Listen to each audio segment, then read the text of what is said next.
Hello and welcome to The Good, the Bad, and the Worst, a podcast where we watch movie trilogies and series and decide which film was stirred, not shaken. Joining me today, I'm Luke. I won't consider myself to be in trouble until I start weeping blood. And I'm Bond, James Bond, and the whole world's got to know you died scratching my balls. it's a good quote. That's a good quote. Boys, how did we feel about Daniel Craig's tenure as James Bond? I mean, I'm a James Bond guy. Like I've always, I grew up playing GoldenEye. I grew up watching the Pierce Brosnan movies with my dad, and also like the Sean Connery, Roger Moore movies and everything like that. And like it's kind of a weird thing watching the latest one and realizing that it's come to an end and everything.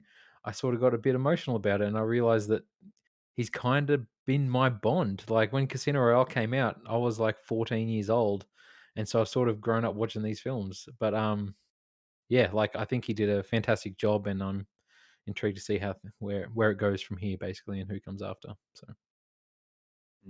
I think James Bond is my Marvel. Like that's the comparison I've come to. So it's the universe, it's big, I don't quite understand it all. I haven't read any of the supplemental, yeah, it's a word, material. Like I did, but so I haven't seen all the old ones. I've seen like two or three, but at the same time, I'm incredibly invested in everything from Brosnan on. And these films are really exciting to me. Every time one comes out, I'm really excited to see it. Like I've been waiting 18 months to see Quantum. Not Quantum's. oh No god, Time I to hope not. Die. Nobody was waiting on Quantum. No. No. So like it's been an 18-month wait and I've sort of felt it. I've been like, this is the big thing that's going to get me back to the movies. This is the event of 2021. The same way, yeah, I think most people felt for Avengers and all those big Marvel films. That's how I feel about Bond. Yeah, the Marvel comparison's a good one because these are films I don't care about anymore. Um, I don't know. I don't know. Maybe James Bond's not for me. It's weird. Like my dad's really into James Bond. I feel like I should like James Bond, but James Bond movies are movies that I watch on Saturday night when I haven't had anything else organised and I don't have anything else to do. And funnily enough, Best time to watch films. I watched these movies on free to air TV as well because it was the easiest way to get them at the moment, and it felt kind of nostalgic watching Octopussy with my dad. Um, but yeah, I Wait, don't know. you I'm didn't not the you didn't like biggest these fan. films? They were good. Like I did enjoy some of them, but this is the first time I had seen all of them all the way through. I mean, So no, so only one I'd seen most of before that was Skyfall.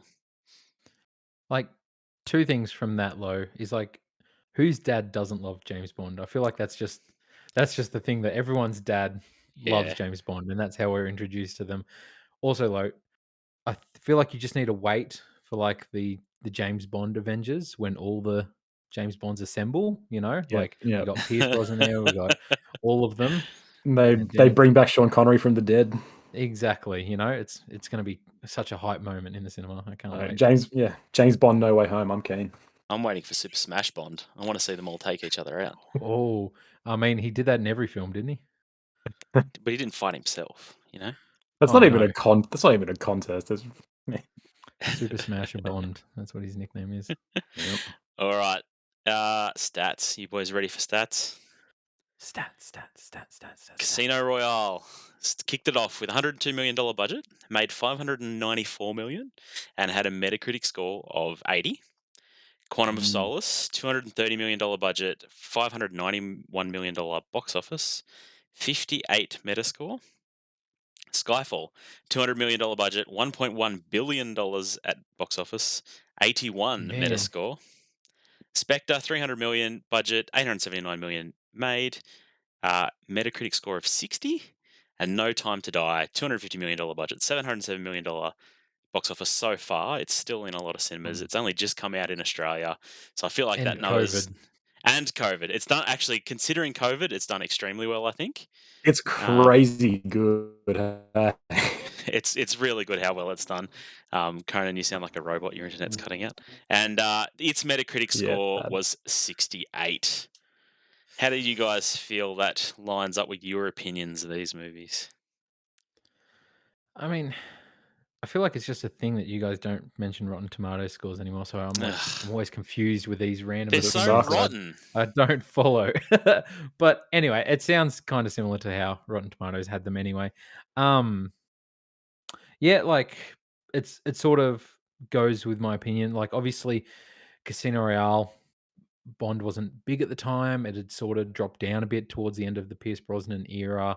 People were Mm, unsure of what, Daniel Craig was going to bring. So I feel like, Casino Royale, should have done more because it's like technically on the level of Quantum of Solace, but the level of quality there is completely different. But it's the first movie that brings people back. But man, that jump to Skyfall, it surprises me. Like almost double the box office numbers. Obviously, Adele just brought those numbers in big time. it's fascinating that Skyfall is such an outlier in terms of like how much money it made. Um, Mm. I don't I don't know if that's because yeah, I'm just not sure. Do you guys have any theories why that is? So, well, I think I had different numbers to you, Grana, and what I looked like. I had Casino Royale made 616 million, whereas Quantum only made 589 million. And I know that Casino Royale was like the highest grossing Bond at the time. So it's hugely successful. And then Quantum was a bit of a drop down. And then obviously Skyfall comes out. I just remember Skyfall had like a huge marketing push. And I think it Mm, was at the time Yeah, as well where like it was Adele's song did a huge thing for it because that was it like a did. massive hit. It was played everywhere. It was really being plugged hard. And this is sort of that time, the transition from, like to your point, Luke, Bond becoming kind of like this series that people still don't quite take seriously after the Brosnan films, unfortunately. And it's sort of transitioning, kind of, again, following sort of suit with Marvel. It's becoming like the films are more event based, and the Bond films are becoming like a every 2 3 years, and they're a big deal. They come out and they're trying to make it really like this is an event you go to rather than just a once a year. Because you look at the older Bond films, like in the 60s and 70s, they came out once every sort of 2 years, sometimes once every year. Like they were Yeah, frequent and they were kind of they were big events, but they were just kind of like every year you've got another one. It's not a great film. It's just a fun little film that everyone they were sees. Whereas series. exactly they were serialized adventures.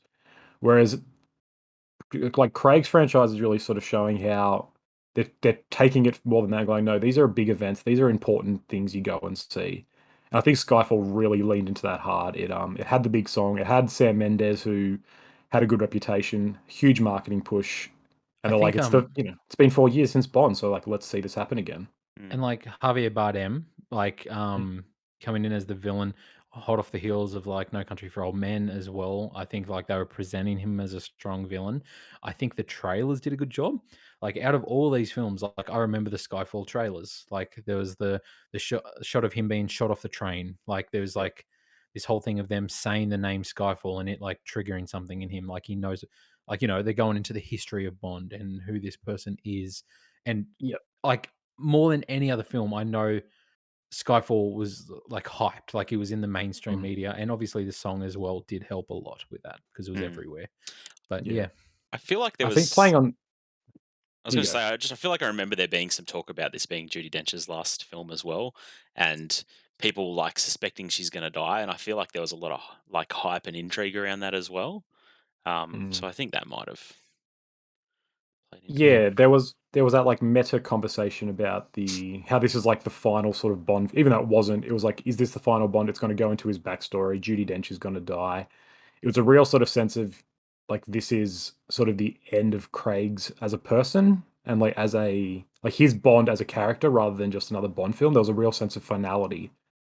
And so even though they would then go on to make two more, Skyfall I remember was really plugging hard as like this is sort of the end of Bond's thing. This is where his mother essentially dies, and this is where his character sort of has there's a reckoning, and he has to confront his past. And I think Yep. that's a big thing for people to like. That's kind of that history and that character element is what made Craig's Bond significant. It actually made a character out of a non-character, and so Mm. I think seeing that end was like really exciting. A lot of people, even if they're not huge Bond fans, were like, "This is this is a thing. This is the end of Bond." So let's go see that. but it's funny like you say that because it definitely has that thing going into it that it feels like it felt like the finale, or is this going to be the last of this? Mm. But in a strange way as well, watching this film now and like watching it at the time, it is almost like, okay, well, now he's Bond, as in like Q is here, Yeah. Moneypenny is here. Like it's like now we're getting gadgets and stuff like that. It's like now this is James Bond. Now he's becoming James Bond, and like obviously the end of the movie, it's sort of like it has that vibe of like hi money penny, like blah blah blah, like here we Mm. go, like it's the start of his adventures. So it's kind of Yeah. interesting how it worked out that way with a new M and everything like that. So yeah, it's kind of funny how it worked out. Speaking of a new M, do you think it was a huge misstep to not cast Dennis Franz in Ralph Fiennes' place? I had him down as my potential. I mean, is there anyone else you would put Dennis Franz in the place of? Blofeld. Yeah, it's not a bad choice. Or actually, my real answer that would be Felix Leiter. I think have Dennis Franz Him, as the American CIA agent, Yeah, yeah. and Actually, that works I think really that's nicely. mm, Wonder what Dennis Franz' yeah. British accent is like. Do you reckon he does a nice yeah, Cockney or something? I don't know. he's For good some at the reason, no, Queens. I don't think so. But yeah, no, that's I think you nailed it. Even though Jeffrey Wright is great, So I, good, I think so good. Dennis Franz would be good in that role, sort of thing. Yeah. Yep. All right. Well, boys, let's start ranking things. Best theme song. Here we go. How do we want to do this? Do you guys want to throw out a nomination for the worst? Yes, Kick it I'll off go That's there. first. easy. Go for it. This list, I think this lazy is already this list is made mostly. It's just like the I top two that are I think you debatable. might be right, but We'll see. So, okay, I have now. I swapped this around, while watching these films.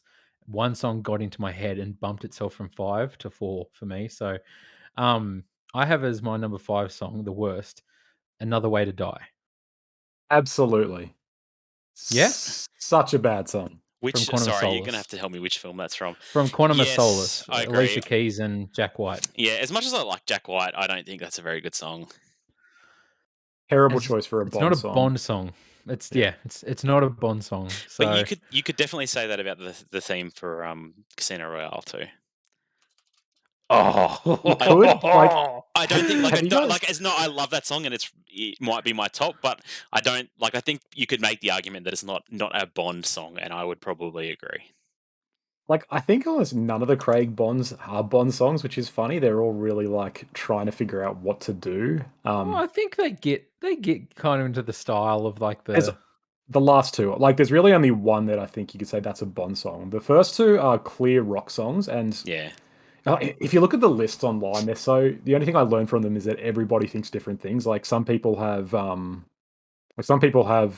Skyfall right up top, some have it right down the bottom. Everyone hates Sam Smith, which I kind of get behind. Yeah. But besides that, the songs are also like they're all just a matter of opinion.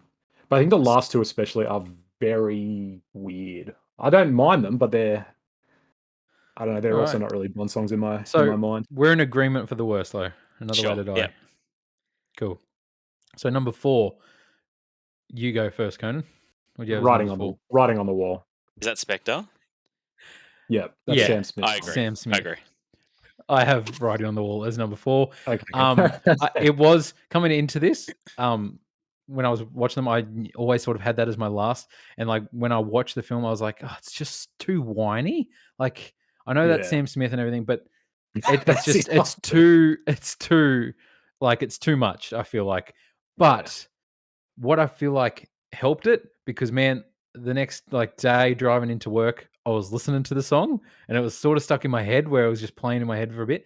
And what I feel like helps, especially watching No Time to Die, is they have the instrumental version of Writing on the Wall basically be the theme of um his and Leah Sedoux's character, like their romance Hmm. that has the instrumental version of Yeah. Writing on the Wall. So that theme like stuck in my head and it bumped it up from number 5 for me. Well, they do that with all the themes in with these, which I never really realized before. Like Yeah. all theme songs become sort of the orchestral crux of them. Like Casino's got it with that really good I don't know what it's called, That but it's just little like a really good piano tune. da-na-na-na-na. Like Yeah, it sort of leads that in, it's really good. yep. Quantum tries to put in another way to die, and it's awful. It's the strangest way, it just doesn't fit at all. Yep. And then Skyfall obviously plays throughout. So I think they do a really good job. And I agree. I don't think Writing on the Wall is a bad song per se. It's just a really misfit for a Bond film. Like I say, Yeah. it's too whiny. It's too kind of I don't know, Yeah. just slow No, maybe. It's too Sam Smithy. I don't know. I felt like it was almost the most Bond theme compared, like the really old ones, but it was way too whiny. Like I just didn't enjoy Yeah. listening to it at all. Like, there's good parts, and then it gets way too whiny all of a sudden. It's just like, "Oh, no, no." Yeah. Um, oh, look at that, we're in agreement so far, so I think it's gonna get controversial here. Maybe. Um, One so, okay, Fair enough. number Yeah. 3. for number three, I'll go No Time to Die. I quite like this song. It released a long time ago, and they played the crap out of it on Triple J. But I enjoyed listening to it, and I think it fit well with the movie, and they reuse it in the movie quite a bit, and I think it's good there too. That's my opinion. Conan. I agree 100%. I think this is like Ooh. writing on Ooh. this is writing on the wall, but it's better. It's a better version of writing on the wall. So it's still very depressing and slow. And again, it's not a Bond theme, but I Yeah, think Billie Eilish is just a better singer, yeah. and it really I think fits it's a Bond thematically. theme. It fits thematically nicely with the movie. It fits really well with the content and like the whole, yeah, like it really does capture sort of that emotion and the finality of it. But like you watch the See, older Bond films, like you watch things like Goldfinger or like the classic Bond score. These are all kind of like sort of I don't know if edgy is the right word, but like they're a bit more upbeat. Having this really slow, dark, like mournful song is very. It goes against a lot of what Bond, like traditional Bond stuff is. And I'm not saying it's a huge issue because Casino does it as well. It goes against the grain. I think it works, but I don't think that it. And I don't think it's like you do sort of have to hold that against it and be like, is it a Bond song? And I feel like the last two just don't quite fit. I well, f- I went through a lot of the old Bond themes though after this, thinking like, what are some of the other good ones? And Live and Let Die, like that. I would have said that song doesn't fit as a Bond theme either because that's a hell of a song, but Mm, like mm. it's really really good. So I feel like they did what was popular at the time. I feel like there's They do. definitely They you can totally. definitely say this is a Bond theme about a lot of songs, but I feel like there's Yeah. definitely outliers and they definitely stand out. Yeah. I mean, nothing will ever top Tina Turner "Goldeneye." That Ugh, song slaps. I love it's that song. trash. I love that It's song so trash. much. I Oh, don't like man. it, but it's always in my head. Dun, Yeah. dun, dun, dun. Dun, dun, Ba-ba. dun, Like, dun. Oh, man, it's so good. and just the way she's Anyway, like golden eye. Oh, oh, she's got a I've been voice. listening to it for a week straight. Okay, so this is where I disagree. Yeah. Now, coming into watching all of these, I hadn't listened to No Time to Die before. So, hearing it As for the in, first you time, hadn't heard it at all? no, no. Yeah, right. I How? purposely avoided it. Like, I don't listen to radio or anything like that, but, like, Big spoilers in I the theme song. I I didn't wanna download it though, because I wanted to save it for watching the movie. Because 'cause I'm a big Bond fan, I wanted to save it. That's how I've done it for all the Bond songs before. Um, and so coming into this, I've always had, like, my number 1 favorite and everything like that. I so with No Time to Die, I have that as my number 1. What? I Wow. know, Nah, and I didn't expect I that, just don't and agree. I was torn. I was really torn, but with his top 3 because I quite love these last 3 songs, like, I really like all 3 of them, and depending on what year, I've had them as my number 1.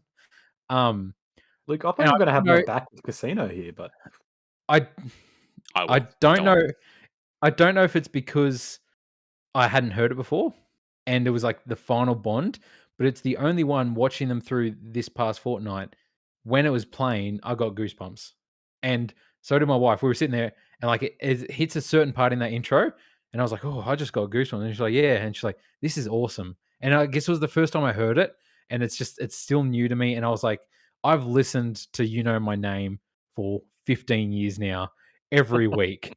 I've listened to Skyfall. I listened to Skyfall all of like 2012, I feel like, and then didn't listen to it for another 6 years after that. But yeah, I understand it's probably not the best, and it might just be this thing. But watching it, it felt powerful to me, and I loved the lyrics, and I liked the intro video, and I thought it was very thematically tied to the movie and everything. Hmm. Um, Billie Eilish is great, and I just know I got goosebumps listening to it for the first time watching the intro, and I was like, "This is the last Bond film," so I have it as my number 1. I'm happy to have it as number 3 for you guys because I love these other 2 as well. But yeah, so, um, I guess we What would be know your number three though? Then I did put number 3 for as Skyfall sure. So I mean, because Skyfall would be my two. yeah, I'm actually gonna throw a curveball. Skyfall's number one. Really? Oh, what? Yeah. Dude, I really like have your Skyfall. back. You don't have our back. I Hey, really maybe put Billie Eilish as number one. Piss off. All right, that's No, but heretical. I won't have you know my name is amazing, man. I love that All song. right. So here's where I just need to draw a quick line. There's a Yep. difference between best song, full stop, and best Bond song, and I think Skyfall is a better Bond song. Skyfall really captures like the epicness and it's forlorn. It's got that sort of same sadness that they go on to do twice more, but they get darker and darker.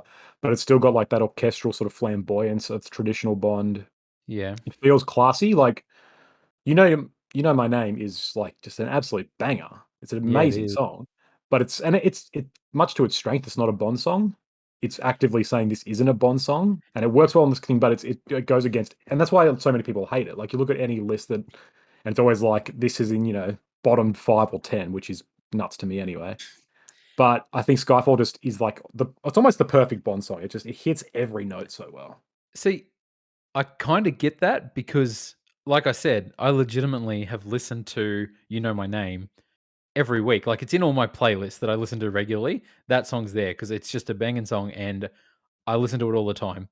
Skyfall, I can't listen too much. Like I did when it came out and everything, and the movie, and I was all in that. I can't listen to it too much outside of the movie, so I can see where you're Okay. coming from. My last argument, because like either I'm happy to place these two in whatever order, because I think both of them are great, and I understand your points completely, Conan. I'll just say I think what helps with Casino Royale is I think it has the best intro video with Mm. that song. Yeah, I wanted to ask if we disagree on that, but I think it's easily the best intro video of all the Daniel Craig Bonds. So for right. me, like if you want to rate it as best Bond song, then sure, I'll give you Skyfall. Like is it Know Your Name? Is that what it's called? The actual song, you know my name. You know the my name. Casino Royale theme song is the one I would prefer to listen to on any given day. Yeah, I agree. Yeah. I Well, That's where I fall. yeah. Yeah. Granted, did you like what did you think of the opening videos? Did you like some more or hate some? Um, I think they pretty well go along with the songs, honestly. Like Quantum of Solace's opening is so dull and boring. I felt like let's just watch some sand dunes for 5 minutes. I really liked No Time Yeah. Yeah. to Die. Like it was really, I don't know. They're all fun and creative and like I Mhm. don't know, really artsy fartsy for no reason. Like they're so strange. They stand out against the rest of the movie. I feel like, but yeah, Casino I Royale, could oh probably man. rate them the same. On this rewatch, Casino gave me goosebumps. Like legitimately every time that song plays and there's this little tiny moment between the end of the first verse and the chorus, and it's not Yep. gonna make sense, but it kind of stops and it's like and then it takes off and it's just the I greatest little know like shimmer of sound. exactly the moment you're And it's talking like about, man. it builds, and I was like, "Oh, I shudder because it's so freaking cool." And watching the opening credits with that as well, it's just really good. Mm. Like, I, ju- it's such I a good love the way sequence. it builds towards the ending too, and like he's just walking towards the screen, and his Yeah, face gets highlighted. I'm like, man, it's perfect. like that's one. Even now thinking back to them, some of them I forget what the intros are. I'll never forget Casino Royale's intro, and I never have. Like I've always remembered how it goes and everything like that. So Yeah, I had to Yeah, actively go and yeah. look up like what Quantum of Solace's intro and what Spectre's intro song was because I do feel like they're really forgettable. I don't know. yeah, It's so weird that to me that the films that I would rate the lowest are also the ones that have the worst themes. Maybe it's because it's the whole package that's bad. I don't know. Yeah, I don't think it's weird. I think it is that I think we can talk about this a bit later, but Bond films really are a complete package. Like you come into a Bond film and you expect certain things and they deliver certain things, and some of them don't, some of them subvert them, some of them ignore them intentionally to strengths or weaknesses. But part of the fun is the opening song and the sequence. And if you get a bad one, like it's a key part of the recipe that's missing. yeah. Um and so yeah, when you get Quantum of Solace's god awful Jack White screeching and Alicia Keys trying to carry, and it's like I don't know what's happening here. I feel upset. I guess they're Like trying to be like that's what Bond feels. He's upset in this film, but I'm upset. And I was like, I just don't enjoy this anymore because I'm angry. Um, we'll move on, but I just want to just quickly before you move on, like looking at my list here because I have villains, songs, and movies, and looking at them, I'm like, damn, the bottom two are the same for everything. Like in Yeah. the it's exactly movie, song, villain, movie, song, villain. So, Yeah. Pretty yeah, much. All right. interesting. Let's talk about Casino Royale. Uh, for those who need a little reminder of what it's about, after receiving a license to kill, British Secret Service agent James Bond heads to Madagascar, where he uncovers a link to Le Chiffre, a man who finances terrorist organizations. Learning that Le Chiffre plans to raise money in a high stakes poker game, MI6 sends Bond to play against him, gambling that their newest 00 operative will topple the man's organization. I'm excited just hearing that synopsis. Like, I'm Yeah. in. It's I'm a in for the ground f- floor of that. it's a fascinating movie to me that like the most tension and the most interesting part of this is a freaking poker game. Like it's not an action sequence. Amazing. It's not like Bond isn't tied down to a table getting shot like get cut up with lasers or anything like this. It's like he's playing poker against a dude and this is what I want to be Yep. watching. Like every time they're away from that poker table it's like get back there and play some freaking poker. It's Yep. really well Awesome. done. And I don't know if it's just me being me. I don't know what the hell's going on in the poker game because I've never played poker. So like they'll throw a hand down and I'm like, is that good or bad? Something And then like they happens. react and I'm like, okay, no, that wasn't good. But still, it feels high tense. He's Yeah. playing poker, this tense game against a guy who's bloody weeping blood. Yeah. It's Mads Mikkelsen. It's just like there's even like yeah, it's just I love this movie so much, Mm. and I've grown to love it more and more as I've gotten older as well. So it's yeah. Yeah. I was listening to another podcast and they was like complaining about the poker, saying it's really bad poker. And like there's certain things in movies that you just have to like if you watch a movie with hacking, the Yeah. hacking's bad. Yep. It's part of it. And Skyfall has that. It has this really dumb hacking sequence. And I feel like in a lot of ways, sort of card games are the same. You can't make them interesting. So I don't know if the poker's good in this. I've played it, but I'm not a huge poker guy. Mm. But it's just yeah, it's the tension. And the sequence is like Bond says, he's playing the man across from him, and it's just this battle between these two guys. And it's just yeah, it's so engaging. And it's so every time I watch it, I'm always like, I'm keen to get to the poker part. It's so Yeah. exciting. It Yeah. boggles my mind. The fact that I really like enjoy the fact that he's like a new agent. He's only just got his 00 license. He feels really untested, and then he has that big screw up where he loses all his money. And it's like, oh, is this like just an incompetent Bond? Is that what we've got here? Like, is this guy not everything that every other Bond has been?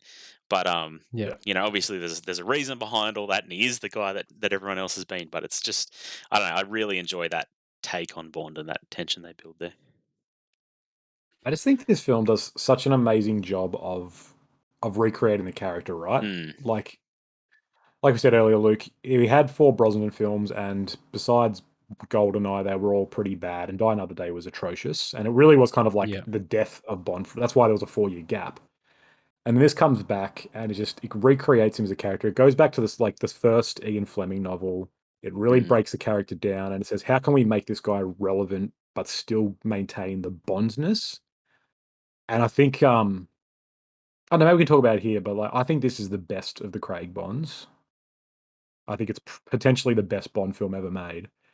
It is. It just does the perfect job of creating him as this new character, showing him as this blunt instrument, but then creating a human and a character of Bond. Like creating a character from an inherently non-character is a fascinating thing to do, and they do it so well.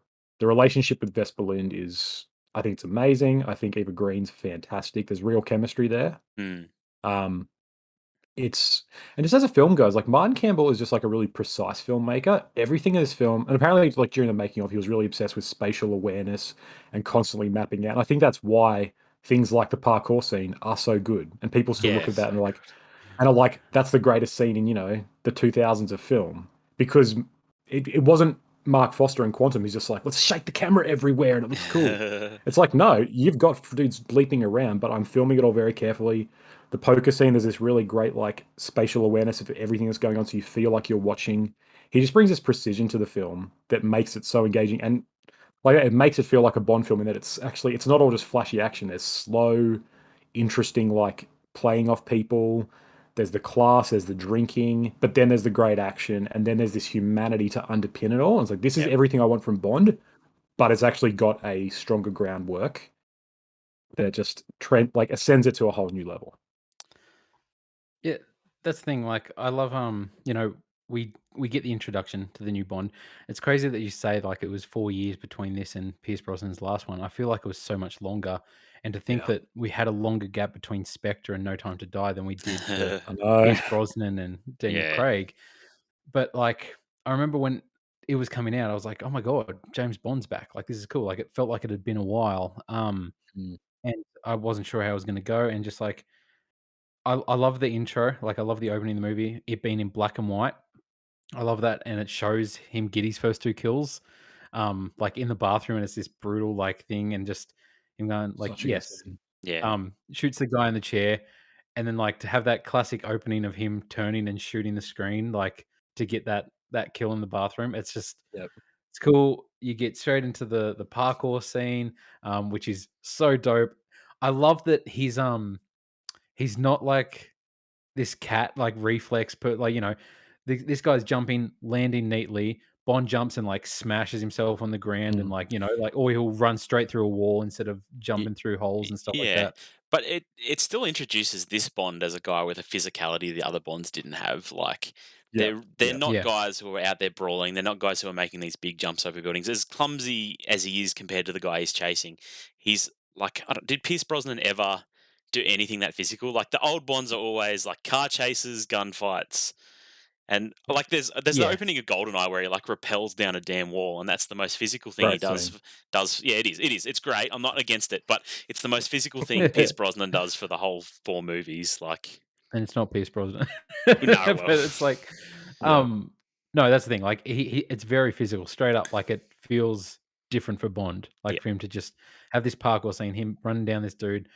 I love like just at the end of that, like pushes the guy, shoots the bomb, like it blows them all up, and like So he good. just Yeah. escapes just to get the backpack with this little Nokia phone and stuff. But there's stuff like that, like the airport scene. I love the airport scene of him Yep. chasing down the guy, trying to stop the bomb, like in the detonation thing, him putting it on the guy's pocket. It's just Yeah.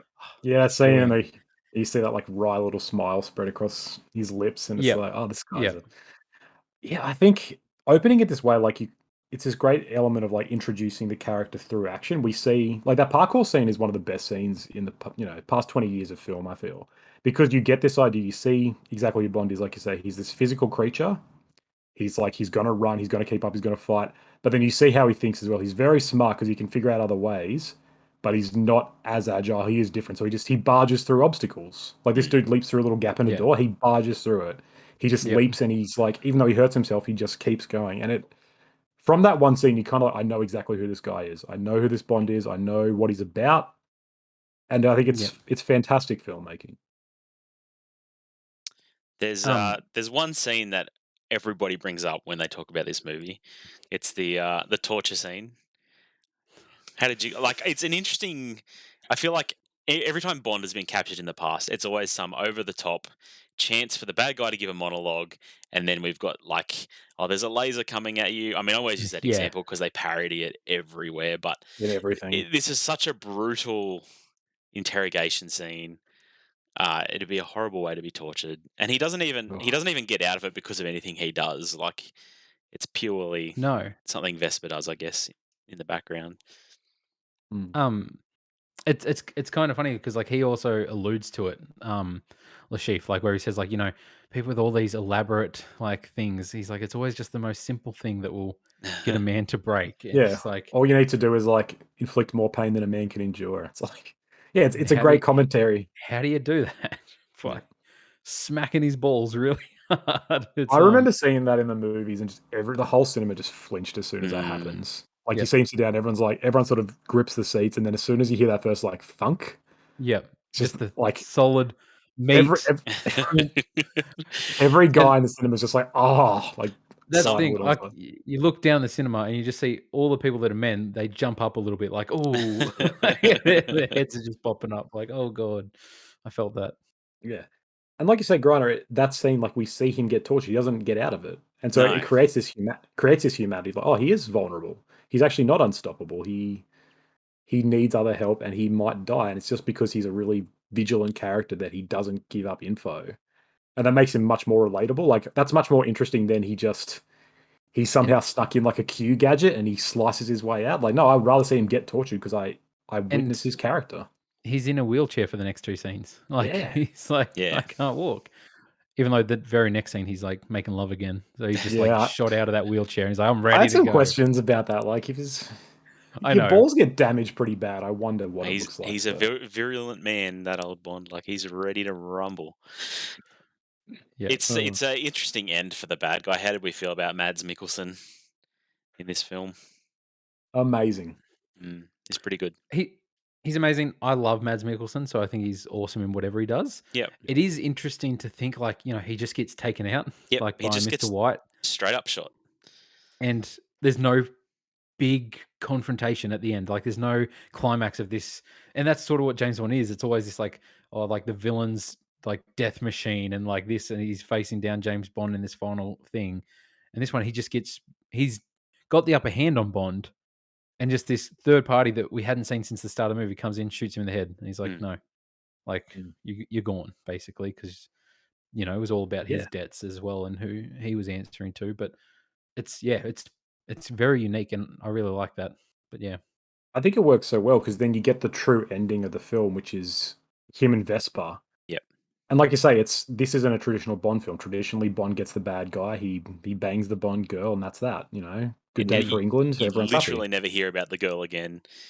Yeah, It's but yeah. in this, It's it's like no, the villain dies like 3/4 in. It's like no, that actually wasn't the main story. The main story here is essentially this blunt instrument who's been broken down so much, learning that he can love and be a human being, and then having that broken down again by his role in life. It's amazing. yeah. like that's the thing. Like, they show him the start, he's pretty cold, and just like, "No, this is my job." That gets broken down by Vesper, um, and sort of sets the tone for Bond as a character in movies forward, where it's like he's like back to being cold again. Like, Yeah. there's the whole thing. You know it affects him, and he's just him saying on the phone to M, like, "The bitch is dead." Like, Mm. doesn't matter, and like Yeah. M knows that, like, it matters, but Mm. Yep. um, he was ready to retire. Like, he just became 007, and he's ready to retire and run away with this girl, and it's brutal, and like her death scene and everything like that. It's always like it's heartbreaking between the two of them because like they do have chemistry, and yeah. Yeah. Yep. No, it hits you hard. Anything else you want to say about Casino Royale before we talk about a much worse film? Can I? How did you? I just want to flash forward a little bit. How did you guys feel about Eva Green and him compared to Leah Sado and Bond? Because she kind of becomes the new Vesper in the last two films. And no time even goes as far as saying like you have to let Vesper go, and we're Mm. still like in her shadow. But then Lea Seydoux is meant to essentially be his new Vesper, his chance at love. Like, how did you guys feel about that? I definitely liked his dynamic with Vesper more. And I do like that it's this thing that haunts him for 4 films, and we have that powerful scene at the start of No Time to Die and everything like that. I don't know. It's the longer it goes on, like there's a thing with Eva Green and him where there's obviously an age difference, but then when it comes to a Bond film 10 years later and the same issue, but like Leah Sedoux's the same age that Eva Green was back in the first one, but Daniel Craig's now 10 years older. I think Yeah. the age difference seems a bit more obvious and stuff, but I don't Mm. like I like the story of No Time to Die and I like her character and stuff, but I don't feel like it resonates as much as like this does. But For me, the events of No Time to Die redeem that relation. Like, they make it worth it. I feel like I always feel like, oh well, Vesper's his true love. Leah's just the one he's settling for, He's I settling guess. for. But I really like where they take that relationship in No Time to Die. So yeah, and we'll get into that. yeah. Uh Yeah, just What your opinion, Conan? I think we'll talk about it in no time. One of my biggest faults is I think they have zero chemistry compared to Eva Green and Craig. Like, we we'll get into that when we talk about that film because yeah, I've seen a lot of different opinions online since that movie came out about people saying they have great chemistry and people saying they have no chemistry and crazy. using them as the examples for that. I just wanted to get your impression because I think him and Eva Green are like natural born lovers. Eva Green's great. Um, One last thing I just want to touch on Casino Royale. It's just a scene that I like. I don't know why so much. I just love him when he's tying his shoe and the guy throws him his keys and he's like, "Park my car," and he's like, "Of course, sir, no worries," and just grabs it and then goes and just reverses it straight at that thing and just throws the keys away. And then he's Yep. sitting next to the dude at the bar. He's just like, yeah. And of course, how can we forget the line? That last hand, it almost killed me. Oh, Like so many. that scene's great when he gets poisoned halfway through the car game. Yeah. It's so Yeah. tense, and he's trying to do the defibrillator himself, and it's just Yeah. it's such a tense scene. So yeah, Yeah. I've got so much I could talk about with Casino. We'll be here all night. Do you guys? And do you want to rank them all at the end, or do you want to do them as we go? I think we'll come back and we'll rank them all at the end. yeah. All right. Quantum of Solace. Following the death of Vesper, James Bond makes his next mission personal. The hunt for those who blackmailed his lover leads him to a ruthless businessman, Dominic Green, a key player in the organization which coerced Vesper. Bond learns that Green is plotting to gain total control of a vital natural resource, and he must navigate a minefield of danger and treachery to foil the plan. What a crappy Oh, synopsis. Um, yeah. It reads like an old Bond movie, right? Like it's, yeah. um, Before we get into the mud with this film, just one last thing on Casino Royale because it ties into Solace. Just the ending. I just love the how we finally get the Bond, James Bond, right at Yep. the end when he shoots Mr. White, and then that leads directly into Solace with it continuing basically from that scene of him Yeah. interrogating It's Mr. White. literally a direct sequel. Yeah. Yeah, like which is interesting and a new thing for Yeah. James Bond. Yeah. It never happened before. Um, Much to its disservice, I think. Quantum's not good. Quantum really struggles from being that sequel and just sort of having no story. The story is just an sort of like an epilogue to a much better story. It does feel that way, doesn't it? So, as Bond fans, like Conan, I know you and I has opinion on Solace, but growing up, you hadn't really watched these films before. What was your opinion of Quantum of Solace? I didn't hate it. Like it's it's just it does feel like a return to the old films where it's like we're gonna have the car chase, we're gonna have the boat chase, we have the plane chase, and now we have the big finale in this highly flammable hotel. And like I can't Dominic Green, like he's I don't know, he's trying to control water or something, isn't he? Like he's the most boring Yeah. character in He's a all of those terrible films. villain. Um the Bond girl, Camille is like just a nothing character as well. I just yeah, I don't know. What about Strawberry Fields, who gets oiled up bad? See, it's the Oh, only that's thing right. I Yeah. remembered from this film. Yeah, same. Like, this is the only Bond film I only ever watched once. I watched it in the cinema, and then that's it. The only two things I remember from this film was the oil person on the bed and um, the guy walking in the desert with a jug of oil to drink if he gets Yeah. Yep. thirsty. The two things that stay with me after all them years. Mm. But I remember leaving it being like, that wasn't Casino Royale. That's like a really bummer after Casino Royale. And it's interesting because Casino Royale I do consider possibly the best Bond film. Like I love that movie. And to go 2 years later to this, it's just Yeah. It's disappointing. such a Skyfall. That was bad. It was. I don't know. I don't have too much to say about this. I will say watching it now, it wasn't as bad as what I remembered. Like I've Really? I've had this thing. I've just had this thing of like that was the worst Bond movie ever. I hated that film.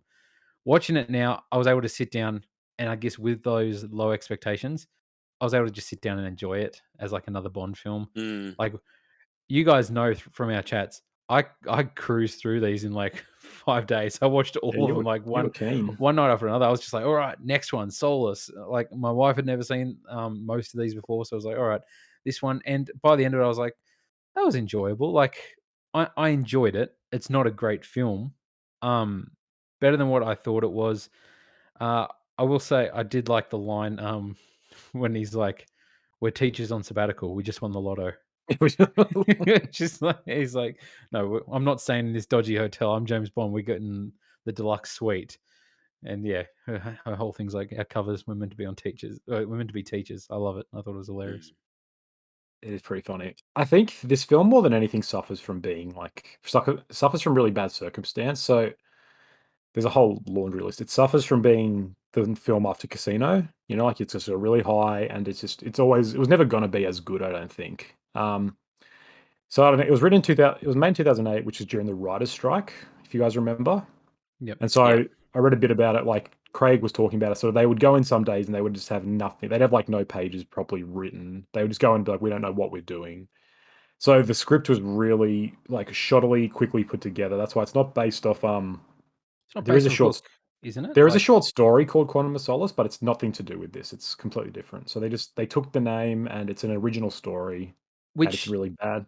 is it like one of the only Bonds? Like, I just have this memory of it being like, oh, this is brand new to have like this original story made for this Bond film. Yeah, And I always thought that's why it was bad. it's one of the few. I mean, all the Craig ones sort of do that. Like Yeah. Skyfall's original, No Time is original, but Casino's Okay. obviously based off the first one. But Yep. before it was important for that because it was the first. I think either one of the first or it was a big thing that it wasn't based off source material. Yep. But then as well, you've got Mark Foster directing, who's not a great director, and I think it's here where you really see it starting to like try to emulate Bourne, and so you've got real shaky cam action here because it's like Yeah. this is what people like, Jason Bournesby, and it's a disservice to it. So many camera Um, cuts, like in certain scenes. Like it's I was just like, oh crazy. man, getting dizzy. Yeah, You definitely feel the difference. Yeah. and so I think it came out at a weird spot. It had a lot of things riding on it. It had a lot of bad circumstance and situations around it. Also interesting to note, like Quantum, the group was meant to be Spectre, but they didn't have the rights to a certain property, and so they couldn't actually use Spectre until after like 2010 or 2011 when that lawsuit finally settled. So that's why you got this weird thing where Quantum is like the organization that's all around the world, and then in the next film it's like There's Spectre is the organization that's another all one around the that's world. higher Yeah. than that. And it feels like Quantum's so redundant, and it's just because they're like, we want to do Spectre, but we can't call it Spectre, and it's I and they didn't know that at the time, but then it makes it really bad when they start exploring Spectre in the next few films. I Um, do have a note. Like one thing I did sort of enjoy was that it's a different James Bond movie, as in he doesn't have access to all these resources. Like he's an agent on the run that doesn't have the Yeah. backing of MI6, and I kind of like that. I have no money, I've got to like bum my way through this or figure out stuff and hide from basically the government. I kind of Mm. like that, but yeah, yeah. I think I'll just give one more little spiel. The other thing I think it's interesting about it is this film's like all of these films are deconstructions of what Bond films are.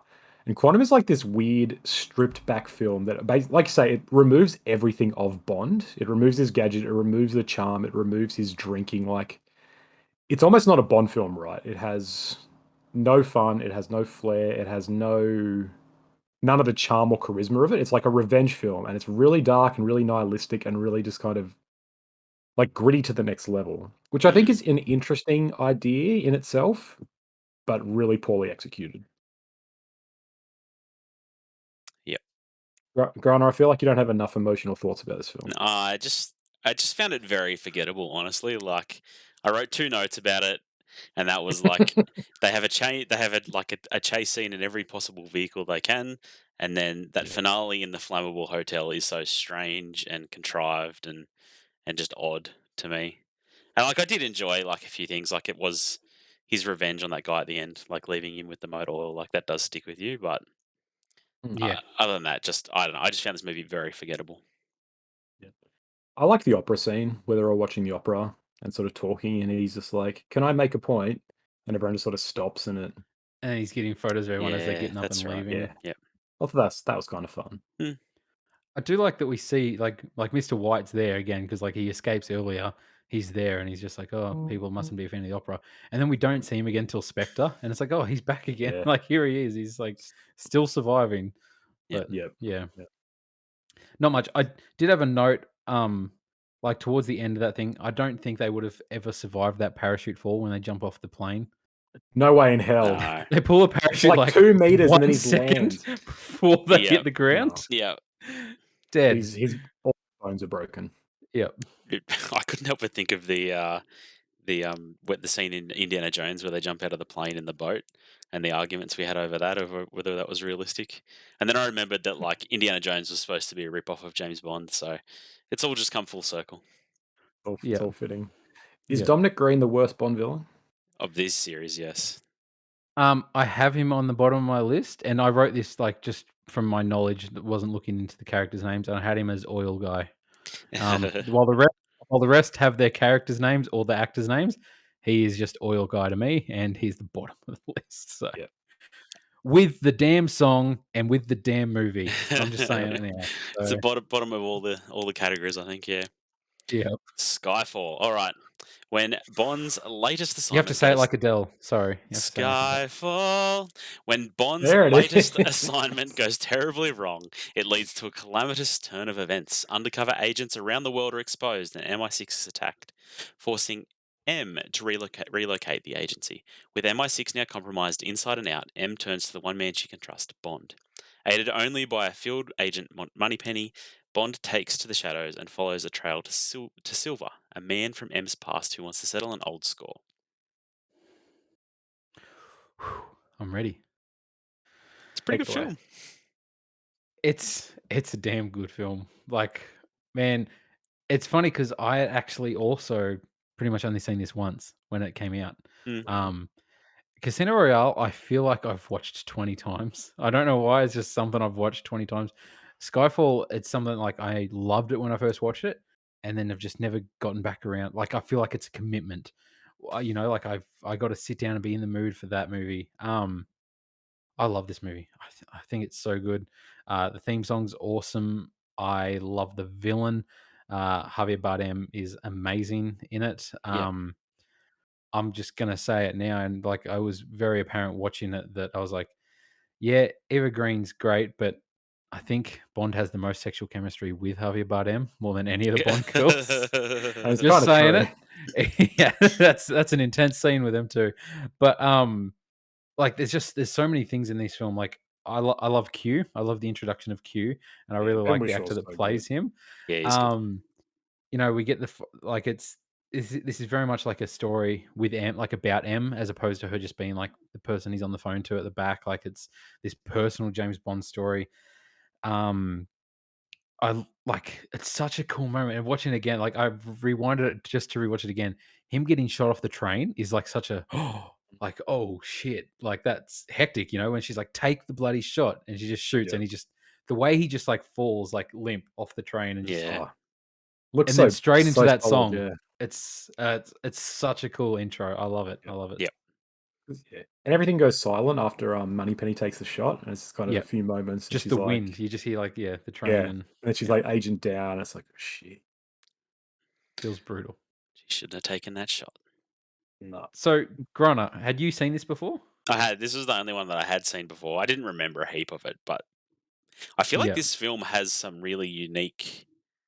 Like I don't know. I feel like Bond is always going all around the world, and he's in Shanghai and Marrakesh, and I know he goes to Shanghai in this film too. But like the Scottish Highlands or whatever it is where they end, Mm. like there's Yeah, the something Moors. haunting about it, and something that I feel is really unique. Like that you don't see a lot in Bond films. Like it's a long way away from the suave cocktail parties of Casino Yeah. Royale. Like and obviously it's going back to his roots, and I don't know, it's really interesting, and that's the thing that stood out to me for some reason. But yeah, it's a good, just yeah, good film. It's not a big flammable oil factory. It's No, this little it's this castle in the middle of a field, yeah, with this old guy that's been there for decades, and as you said, in the chat earlier, Grant, it's Home Alone. yeah. Like, it's James Bond It, being Home it's the Alone, and Home it's Alone I so always wanted. good, there's man. there's It's some pretty great. good cuts out there with the Home Alone music over the top of him planning out his little traps. It's pretty good. I need to watch that. It's pretty funny. Yeah. Um, Oh, you go. Conan, you go. No, Yeah. you fanboy over the movie first. All right. So I think this is the other film that I go back and forth on which is the best. I think Yep. in this rewatch I've made my decision, but in a year's time I might change. This Mm. is like Skyfall is the sort of the most elevated Bond film. So you got Sam Mendes, who's Oscar winner, like real sort of background in theater, great filmmaker. You got Roger Deakins on cinematography, and that is why this film just looks so remarkable. Like there's the scene towards the end where it's like Skyfall's on fire, and so you got this beautiful like burning snow effect. You got these amazing backgrounds, like even the fight scene in the skyscraper where there's like the Mm, neon lights going in the background, like this, these Mm. like the shadow yep. fight, these phenomenal visuals and set pieces, and like that's all Deacon's work. And it's just I don't know, all these little snippets, like the scene with Q and him meeting, and they have that great conversation about the ship. And you know, Q's like, "Oh, it's really sad, this giant thing being taken apart for scrap." And he's like, "What do you see?" And Bond just says, "A bloody big ship." Yeah. Again, like everyone talks in metaphors in this. You got that the probably the best scene in the film where Bardem's like you know walking towards him, giving the speech about the rats, and you got the slow Dude. zoom. Oh, I It's had that just written down. Just the slow walk phenomenal. and just focus on him walking. It goes for like 2 minutes. It's Yeah, amazing. I love that intro. and like one of the best subversions of like you said before, usually the villains give their speech at the end before they die. He introduces himself with a speech. Mm. Yep. And it just leads into this weird scene where like there's this really bizarre homoeroticism and like this sexual chemistry, Oh, and it's heavy, man. he It's is bringing heavy. these amazing layers to the character of just like history and this like, and the whole script is just like it's Shakespearean, it's tied in with all this Freudian stuff of mothers and sons and country and Yep. what that means and like this weird psychosexual stuff. It's It like it's super operatic and over the top, but it's never like cartoonishly so. It works in a Bond film, and it sort yeah. of makes it much more than just your classic Bond adventure. It's just this amazing film. Like it feels so personal. Like it's out of all the Bond films, obviously a lot of it feels like it's in England. It's focusing on M. There's like these like the bomb threats and like it's targeted on her, like the little hacking thing on the screen with like her mouth move. It's like, it's very much it's Yeah, it's cheesy, acting but from it's like 2001, bit weird. yeah. But it's like it's very much like that. I love that it's literally half the movie before we even see the villain. Like, Mm, Mm. before that mm. introduction when he walks in the room, it's halfway through the movie. We're like an hour and a bit into this film, and here he is now. And just that slow walk in, like you said, he's talking about the rat and just telling this story. Not like, it's not he's just telling his story. It's great. I feel like there's this great thing of him sort of being this opposite thing of Bond, where Yeah, like he's like a this is mirror. what Bond could be if Yeah. shit went wrong. Like, Mm, this is Bond scarred from something that M did, which M does to Bond at the start of this film, like does something like to exactly leave him right. for dead or causes him to dead, but it's like the two paths they can go on. Mm.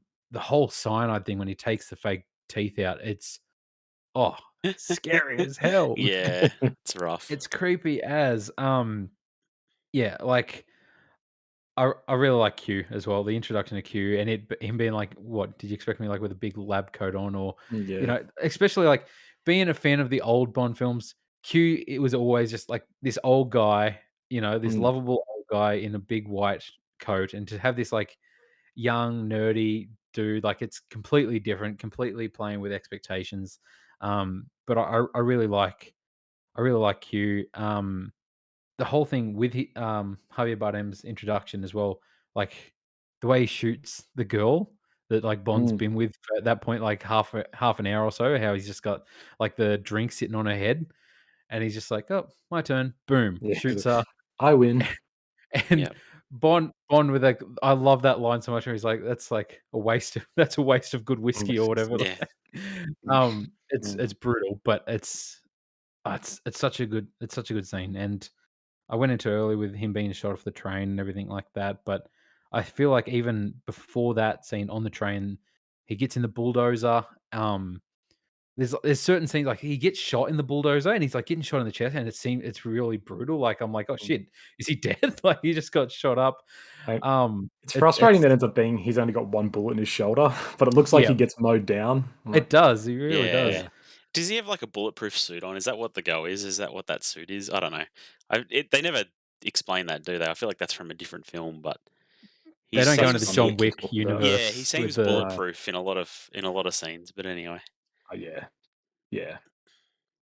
but yeah, I mean, like, the whole final act, I love. Like, I love the Home Alone stuff, like we said. Um, Javier Bardem flying in on a helicopter with this music blasting and just, like, the way he just throws grenades into the house, like, Mm. I love the personal story of Bond going into when he was a kid in that house and, like, the trap door and stuff that he hid in. Yeah. Um, yeah, it's great. I do love, just a small note, like, the old guy that's in the house, like the housekeeper or whatever. Kincaid, I he's awesome. I love that he calls M Emma because he's just Yeah. like Bond calls him M, so he's like assumes that's Emma, so he's just like keeps Mm. calling him Emma every time they're having a Yeah. conversation. I find that neat. But yeah. It's a great little touch, yeah. I just I don't know, things as well, like the final scene where, they're in the well, sort of the ending of their story where they're in the church Yep. and Bardem gets down and he's like he brings, Judi Dench right up next to him, puts the gun to their head. It just, like, ended both for us. Yep. Just, like, this weird moment, but so powerful, and, like, you can Judi Dench in that moment, like, she looks genuinely terrified, Mm. and I wonder, how much of it is, like how much of this was Bardem just, winging it? Like, I Yep. feel the part where he unbuttons Bond's shirt and he sort of looks at his chest, I feel like that was just kind of like a random like, "Oh, what happens now?" And everyone's just like, "Roll with it. This is cool." It even seems like Daniel Craig's just reacting like, That's all right, that's what I mean, like, he okay looks then. disarmed. So there's so much Yeah. stuff that he does that I Plays think with is his him leg and bringing stuff. It's just it's amazing. um yeah, like I love when he gets the knife in the back in the church and he's just like frustrated. He's like, Yes. ah, And just dies. God. Just like Yeah. it was just so close. Like, Yeah. yeah. What do you feel of his death? Do you like that or I personally did. I think Yeah, I think it was it's good. in like he seems frustrated and he's like he's not like, "No, my revenge." He's just like he's just sort of this it's a weird response where it's frustration rather than anger or rage or sadness. He's just like he's pissed off and he just dies.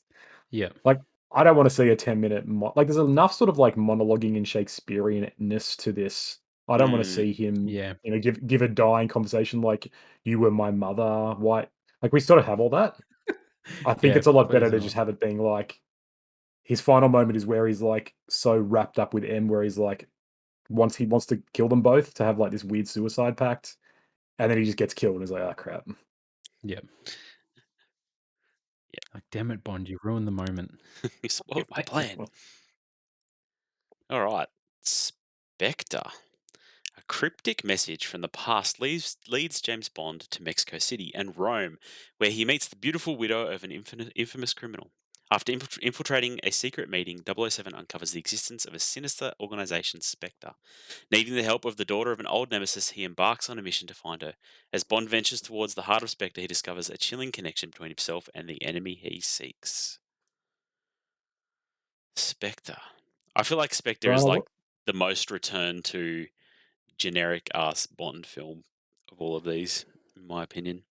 Like, as much as I love Christoph Waltz, I think he's not that great in this film. no, it's one of the huge travesties he is wasted, Yeah. absolutely wasted. I think the whole thing with Spectre, like my main note on this film and the villain is wasted potential. I Mm, feel like there's a lot of stuff in Spectre that should be cool and should be like this awesome Bond film. Um, like it's Spectre. It's like the head of Spectre. It's the head of this whole thing, but it feels so anticlimactic. Everything about it. I don't feel like Christoph Waltz accomplishes anything as a villain. Like I don't No. think it just seems like he keeps getting the upper hand on Bond for a second, and then Bond just like outsmarts him, or just like he seems like a weak person. I don't know what it is. I like Christoph Waltz. Obviously, he's playing Blofeld, which is like the classic original James Bond villain, mm. and everything like that. We got Batista there, um, playing Yeah, he's apparently pretty like good. Odd Job, like that's like his whole thing. Takes That's the the joke's homage, yeah. eyes out, which is brutal with his big long fingernails. Yep. Um, like Christoph Waltz's intro, I think is also awesome. Like I love him talking to James in that big room of people. His face is all Mm, shadowed, That is a good scene, yeah. and it's creepy. Like he's talking directly to James and just looks up at him. That's awesome, but it's yep. also like the highest point of the movie. Like, and then Yeah. nothing else comes close to that. I feel like, but Maybe I'm dumb, but I was just so confused throughout this movie. Like, I don't know. It just doesn't. I don't know. It's too up its own ass or something. I just found it very Yeah. confusing. It hard to follow. No, the story's nonsense. I think it's meant to be like a convoluted spy plot, but it just I do like Moriarty being there, um, as this tech guy that's trying to like oh, overthrow yeah. MI6. C, Um, yeah. you Yeah, know, but he just has a villainous face, doesn't he? yeah, Andrew Yeah. Scott, Yeah, that's who you're talking about, like, yeah. Mm. I like him, like, I like that actor, I think he's great, He kinda is good. wasted in this, but, yeah, like, there's cool stuff in this, Like, this has like the best opening scene of or one of the best opening scenes, right? The Day of the Dead parade is amazing.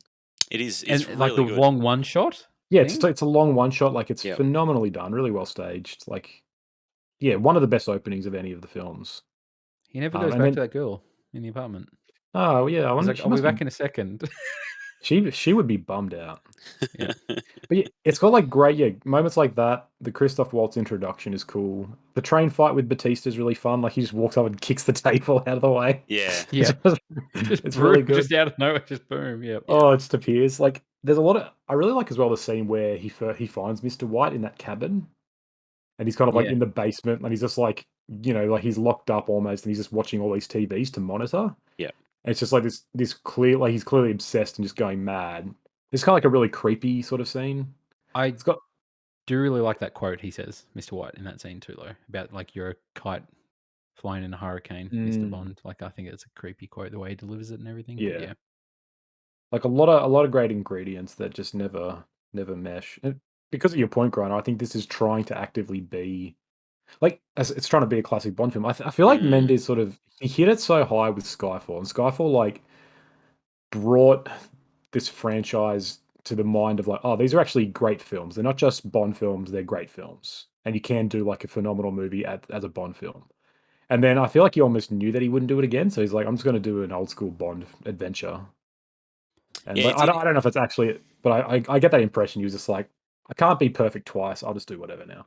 I found it interesting to see it's the same director as one of the better ones that did this one, and it's just seems so Mm, generic. It's an it's The yeah. finale with the watch and everything is just so I don't know. yeah. Like it's classic Bond, I suppose, in a lot of ways, but it's a return to what we were trying to get away from. I feel like.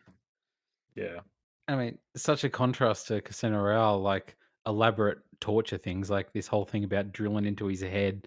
He's got, like, this old Yeah. coat on. It's, like, such a classic Bond thing of, like, it's slowly going in there, he's gonna lose his memories, and, like, it's yeah, I don't know, Yeah. but Like, I think, it's cool that it's trying to sort of say it's further exploring that whole idea of, like, what does a like, what does a Cold War spy film look like in the 21st century?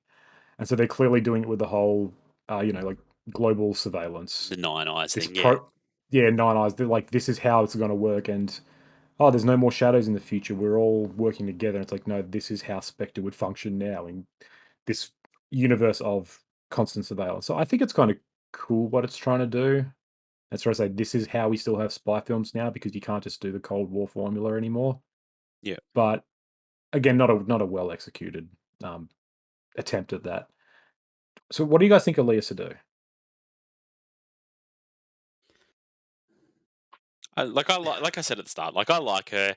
I I do feel like she's the one he settles for in a lot of ways. As sad as that is, but that's definitely how I feel. I don't think she's particularly exciting in these films. Like eh, the fact that it goes back to being a more generic Bond film, wouldn't have been surprised if the next film had not featured her at all. Right, like she was just completely Yeah. gone and forgotten. Obviously, mm. she's way more of a character in No Time to Die, but Yeah, she's like you said earlier, she's redeemed in No Time to Die, I feel like. It's kind of funny when this was coming out because like, it was such a long gap between Spectre and this, like 6 years we hit now. When I was watching a trailer for No Time to Die and I was like, "Oh, Lea Seydoux in this," I was like, "Man, I swear she was already a Bond girl." Like, I didn't even put, "Oh, yeah, it's just continuing on," because like, it was sort of forgettable, Yeah. in Spectre. Um, so, yeah, like, nothing special in this. I do think they redeem it a lot in what they do with the next film. Um but, like, this also in this movie, I love everything with Q, like, in the snow thing when he helps him out and everything like that, like, Q's great, I feel like, so, yeah, I just wanna say he's cool. yeah, I've always enjoyed Q. Like I really missed, in a lot of ways, I really missed the gadgets in one and two, like in Casino Royale and Quantum of Solace. Like that was the thing. I was like, oh man, I wish he had some gadgets. I think Casino Yeah. Royale manages it without it, but not so much Quantum of Solace. No, it doesn't Yeah. manage to do much. All right, No Time to Die, the new one. We had to go to the cinema to see this, unless we Oh no, Yes. you poor creatures. sailed the high seas. James Bond is enjoying a tranquil life in Jamaica after leaving the active service. However, his peace is short lived as his old CIA friend Felix later shows We up haven't even talked about Felix. and asks, Sorry, we did a continue. little bit at the start, and asks for help. The mission to rescue a kidnapped scientist turns out to be far more treacherous than expected, leading Bond on a trail to a mysterious villain who's armed with a dangerous new technology. I really enjoyed No Time to Die. I think maybe the thing I've been missing with Bond films is not seeing them in the cinema, because I had a really good Yeah, experience with No it's a Time to Die. Yeah. man, I don't know, like, I feel like watching anything on free to air TV, it's like that's reserved for a certain type of movie, and I Yep. don't think Bond is that. I think Bond is an event, like Conan was saying at the start of this podcast. Like, it's something you go to the cinema and it's yeah, especially this one. I feel like, the Yeah. end of the Daniel Craig era, it had to have been seen in Yeah. such a thing. Yeah. I I shelled loved out it. that extra $10 for VMAX because like I need to see the big screen, man. Yeah. Um, like I really enjoyed this film. I really did. It had like an impact on me. Obviously being the end of it all and everything like that. That I was thinking about it for a couple of days afterwards. Um, I do really like that. I feel like we get like 20 minutes of the movie before we get the intro. Like it takes a while to get into the whole intro song, and it feels a Yeah, bit real more long time. yeah, like, and Yeah, the whole thing with Vespa, the gravestone bomb is brutal. it Like when he is. Mm. finally like lets go and he's like, you know, I miss you. And it's like that feels powerful. And then it just boom, explosion. Like, Yep. and you have that thing of like, did he get betrayed again? Like, is this Yeah. or is he Yeah. being played? And I love what like that they even have Christoph Waltz like Blofeld playing on that. Like, thank you for doing this. Like, it's great. Like it's awesome. So yeah, Yeah, I really enjoyed that opening. I really liked his time in his kitted out car. Like, I feel like we haven't had a lot of that. And yeah, that scene where the dude's just standing there with that gun, like shooting at Madeline Yeah. constantly, and she's like, "You've got to do something," and he's just ignoring her. And then all of a sudden, he's like, "Fine," and he just kicks it into gear and gets the Pulls out the turrets gun. going. Yeah. But it's yep, yeah, I don't know. I enjoyed him finally getting a few gadgets to play with. That was fun, and it was yep. kind of brutal, just him just sitting there, watchers getting I think just shot at. analyzing like, is she lying? Is she Mm. screwing with me? Okay, Yeah. maybe not. Maybe not. All right, let's bust out the gadgets now and mess these fools up. Yeah. And then, yeah, putting her on the train and, like, leaving her. So Yeah.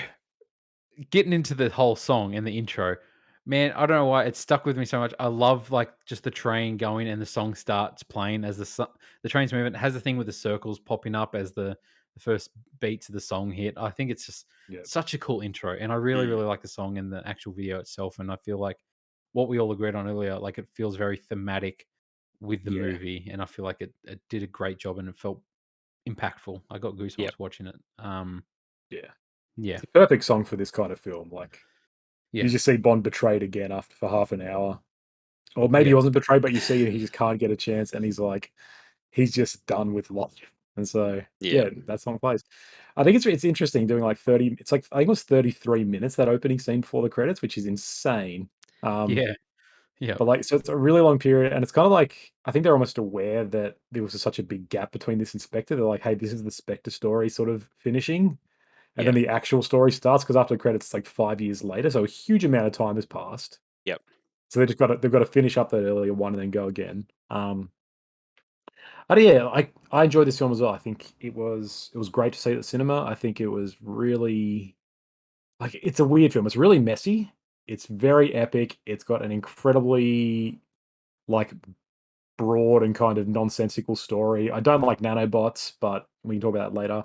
But I think what this film does well and what its whole point is it's just an emotional film. It's yeah, an emotional payoff. It's a send off for Bond, and they make so many great choices that are really powerful and really make sense for what we've had with Craig's era. Like we've had Bond as a character. We've had this love story. We've had him as a character who's just broken down and trying to be human and really trying to reconcile those two sides of himself, his love of country and his being a human. Mm.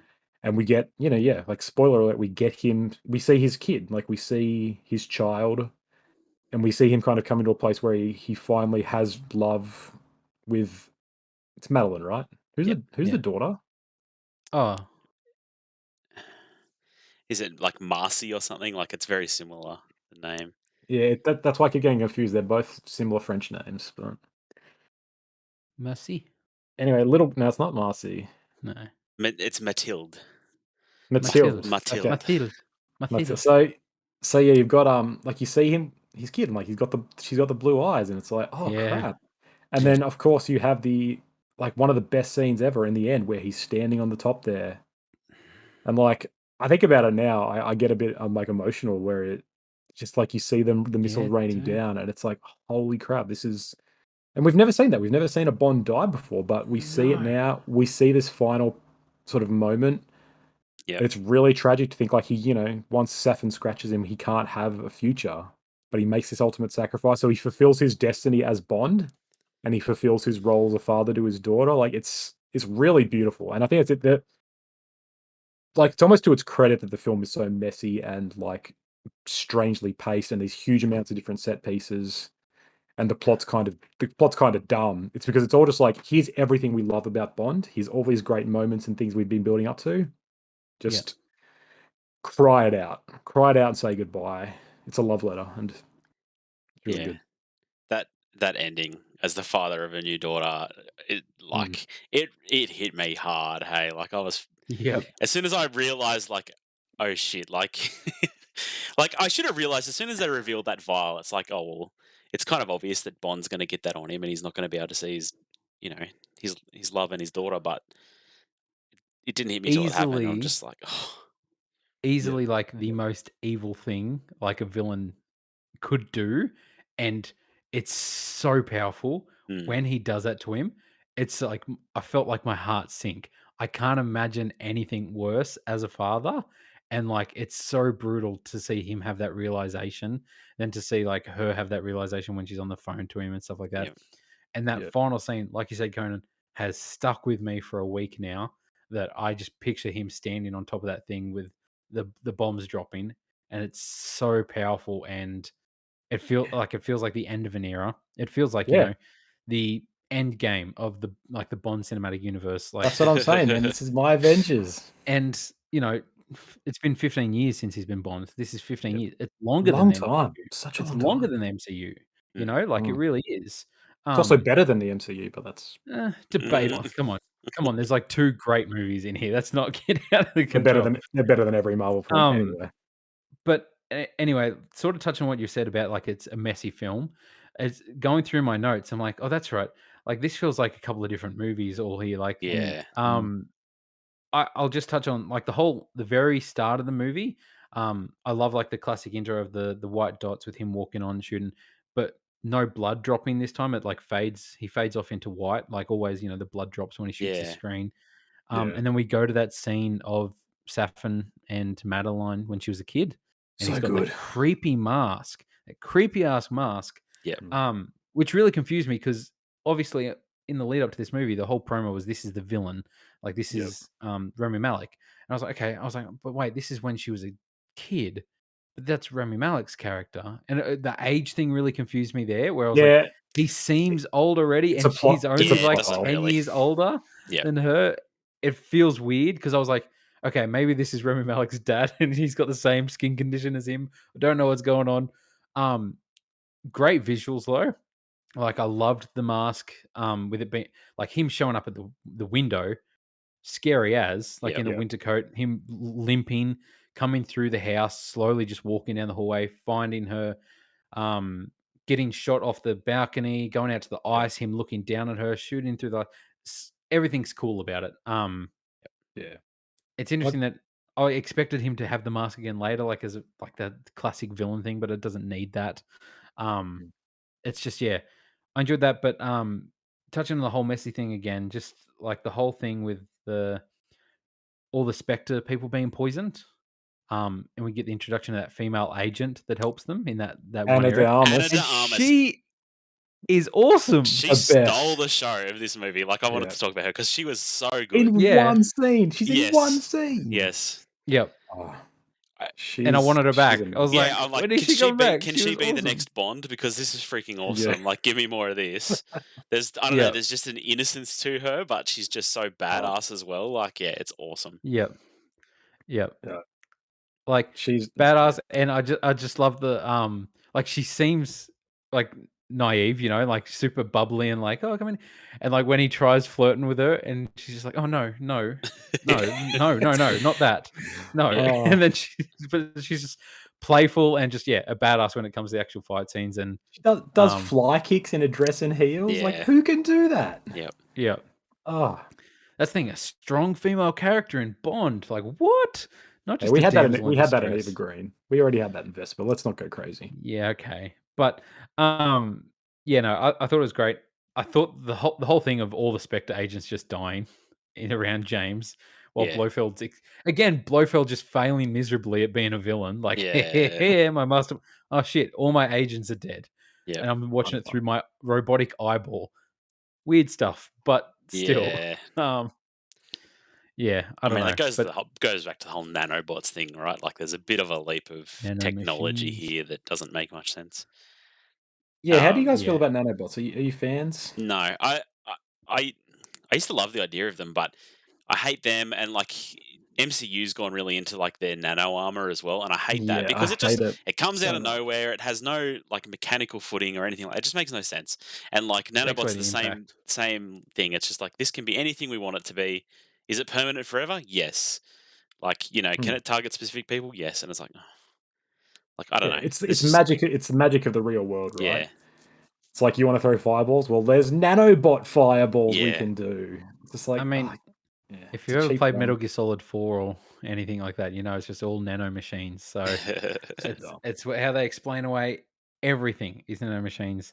Um, that's the thing. I don't like. I don't mind the whole thing, like the idea of the poison, and everything like that. Um, yeah, I the kind thing with Blofeld is weird, but I kind of wished it was just a virus, but Yeah, yeah, and I agree. like, I think it would even work pretty well considering, the times we're in. Obviously, they didn't plan for that, Yeah, but you know, unless they did. They did well, plan considering COVID the for the Spectre. not necessarily known origins of COVID, who knows? But Yep. I I wouldn't put it past the uh, broccolis. I really enjoyed the scene where Bond and Blofeld are talking, and he's got it on his hand, and he's talking with his Mm, hand the whole time, and you're just waiting for him to touch him. Like, he's going to touch him at some point. I don't know. I found yeah. that really entertaining, and like, it's tense, but you kind of yep, know what's going to happen. But it was just fun. yep, Plus, that's such a great scene as well, right? Like, it's got that slow build, and I feel like it does Mm. more for Blofeld with his character than all of Yes, Spectre did. yes, absolutely. Like, yep, 100%. he feels sort of powerful in here, even though, like you say, you sort of know he's going to die, and you know he's never really going to be like, he's not going to do Big anything threat. crazy.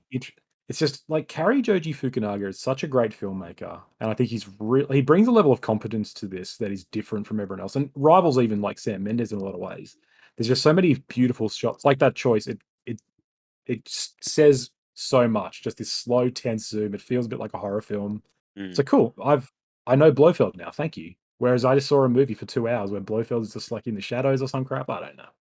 Yep. That's the thing. I think I I had that in my notes that like Blofeld is more like impactful in this than all of Spectre. Mhm. Even just his intro of him slowly coming down that hallway, like in the chair, like, and it's just like making the rattling noise of him coming down. It feels like ominous and like there's tension Yeah. and everything. And yeah, it is the whole thing of like he puts his hand up on the gate and everything, and he's just Yeah. like, what's he gonna do? There is a part of me that hoped he didn't lose his cool and like stick his fist there. Like, did he know he was killing? It seemed like he was doing it on purpose the way he put his hand there. I would have kind of rathered him just to give him like a little tap on the cheek and be like, "You can't phase me. Like, Yeah, have that's fun." where I thought it was going to go, honestly. But yeah, And I think it should have messed him up more. I think we should have seen him like convulsing and it like deteriorating his face. It poisoned other. It just seemed like he was just like they're dead. I'm like, oh, he's dead now. yeah, It's It this felt film. anticlimactic. This film felt the most frustrating for its PG-13 rating. yes, I Like, agree. it's trying to be. There's so many scenes where it's like, look at this horrible virus. Like, they've just got a bad case of acne. Like, show me some flesh Yep. getting eaten. but it had its first F bomb. You can always have one F bomb in a PG-13. But I haven't heard an F bomb in another Bond film. You might, yeah, actually, you might be right. Oh, like it caught as soon as he said it, M said it. I was like, oh, I was like, that's new. Breaking new ground. That's new. But Had we? How'd you yeah, guys feel about Felix Leiter getting his send off? I I love Jeffrey Wright. I love Felix Leiter. I think he's an amazing character. I really think he's cool in this, and that scene really kind of got me. I really enjoy him, but I mean, he had to go in some way. Like it is sad that he's Mm, basically betrayed here, but yeah, it I was a good send off, I think. it caught me off guard when he got betrayed.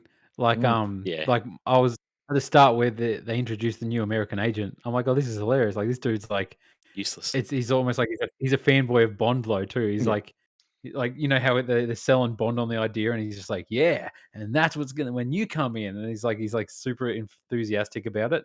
So then when he turns out to be like the traitor, I was like, oh shit, wasn't expecting Well, that, but he even says later, right? He's like, "It's a shame I was such a fan of you." Like yeah, he really yeah, does like Bond. Yeah, yeah. He's got his duty. But Yeah. yeah, no, it's sad to see him go. But and it's kind of like it's this whole thing of it being sort of a similar thing to how the way Vespa went, like drowned and everything like that, and he couldn't Mm. save her. Um, man, like it feels high stakes when they're trying to escape. Like when he realizes he's like, oh, why is the new 007 like why is she coming after me? Like why is she near my house? And he's like, no, they're tracking Safin, you know? yeah, And he's like realizes that they're all coming to his house and they drive off. It just feels high stakes with the kid in the car. yeah. Like a normal Yeah, Bond chase scene with this little girl sitting in the back seat feels so much more tense than any other car chase scene because it's for like, sure. oh god, what's gonna happen?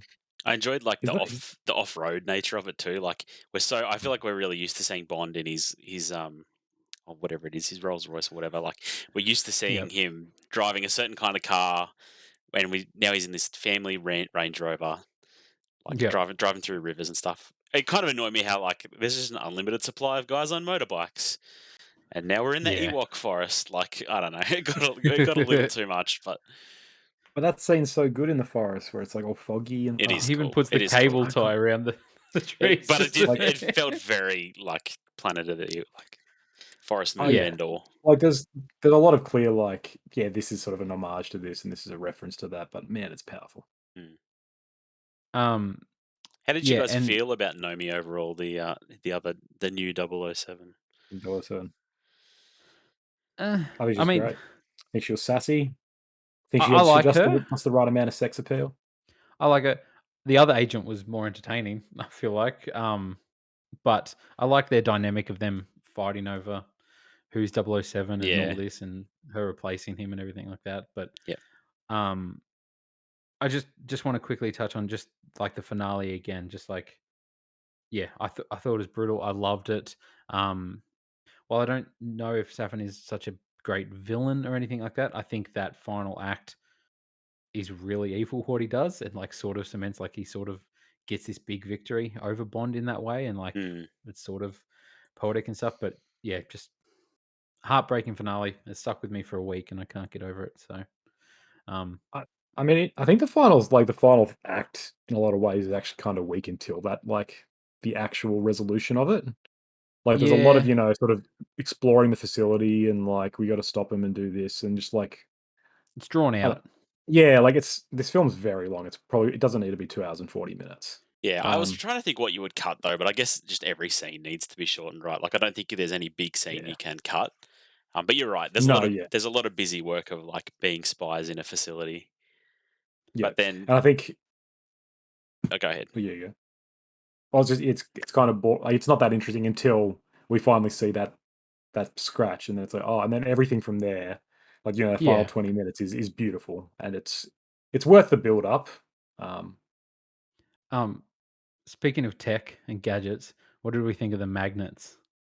Them jumping down the elevator shaft and then being caught by the I don't know magnets. how magnets work, so I thought it was cool. I really Grano, like you're that. our magnets expert, so Sorry, I don't know anything about magnet. No, it was cool. I think it was cool tech. It still jumps the shark a bit, but we do that a lot with tech in this movie. I really enjoyed the Russian scientist. that they Yeah. He capture. was Like so he was pretty fun. I like when he's talking on the phone. He's trying to cover himself. He's like, "Yes, I like animals. Bye bye." Like it's just yeah, super It's so real awkward. It's so yeah. real strange. Borat vibes, right? Yeah, yeah, Yeah. Yeah. And No, like that's yeah, the he thing, thinking that he's kind of the villain, and then like all the Spectre dies, and it's like, oh, what's going on? Like he actually is working for M and all this, but then he's not. He's like yeah. actually no, working for this other person that's yeah, above it's them all. But a lot of yeah, rug pulls. yeah, Yeah, I know. Safin, what did you guys think overall? I thought he was pretty underwhelming, unfortunately.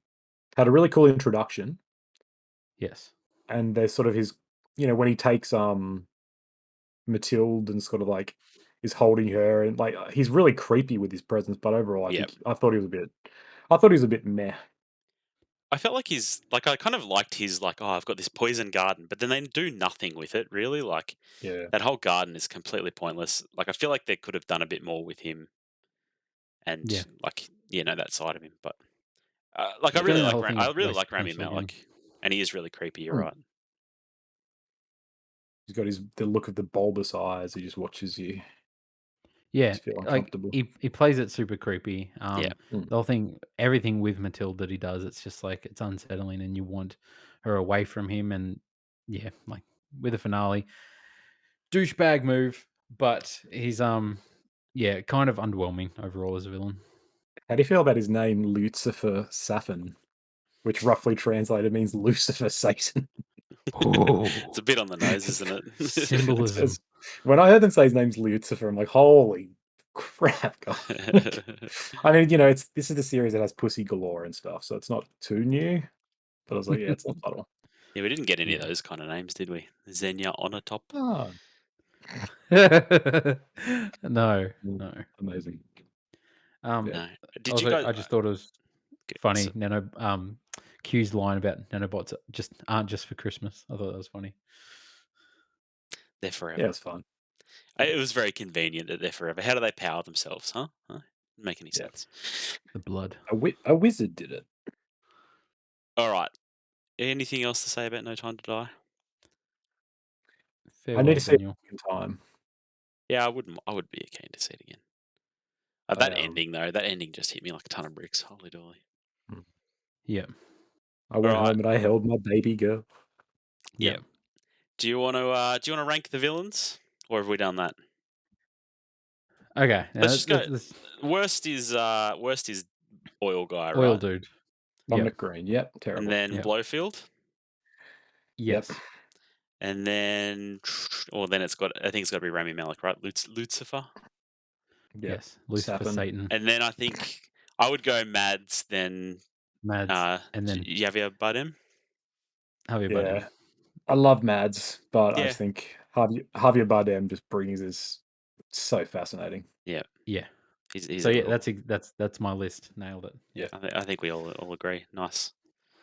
I just want to talk about Lashif real quick. Lashif just has this great vulnerability in so many ways where like he weeps the blood. He's a real little weenie boy. He's Yeah, asthmatic as well. Yeah. He's constantly seen as this guy who's like he's not someone to be scared of in a lot of ways because he could never beat you in a fight. He could never like beat Bond in a gunfight or anything. It's purely just he's smart with numbers. Like he's really physically less intimidating. He's got all these ailments.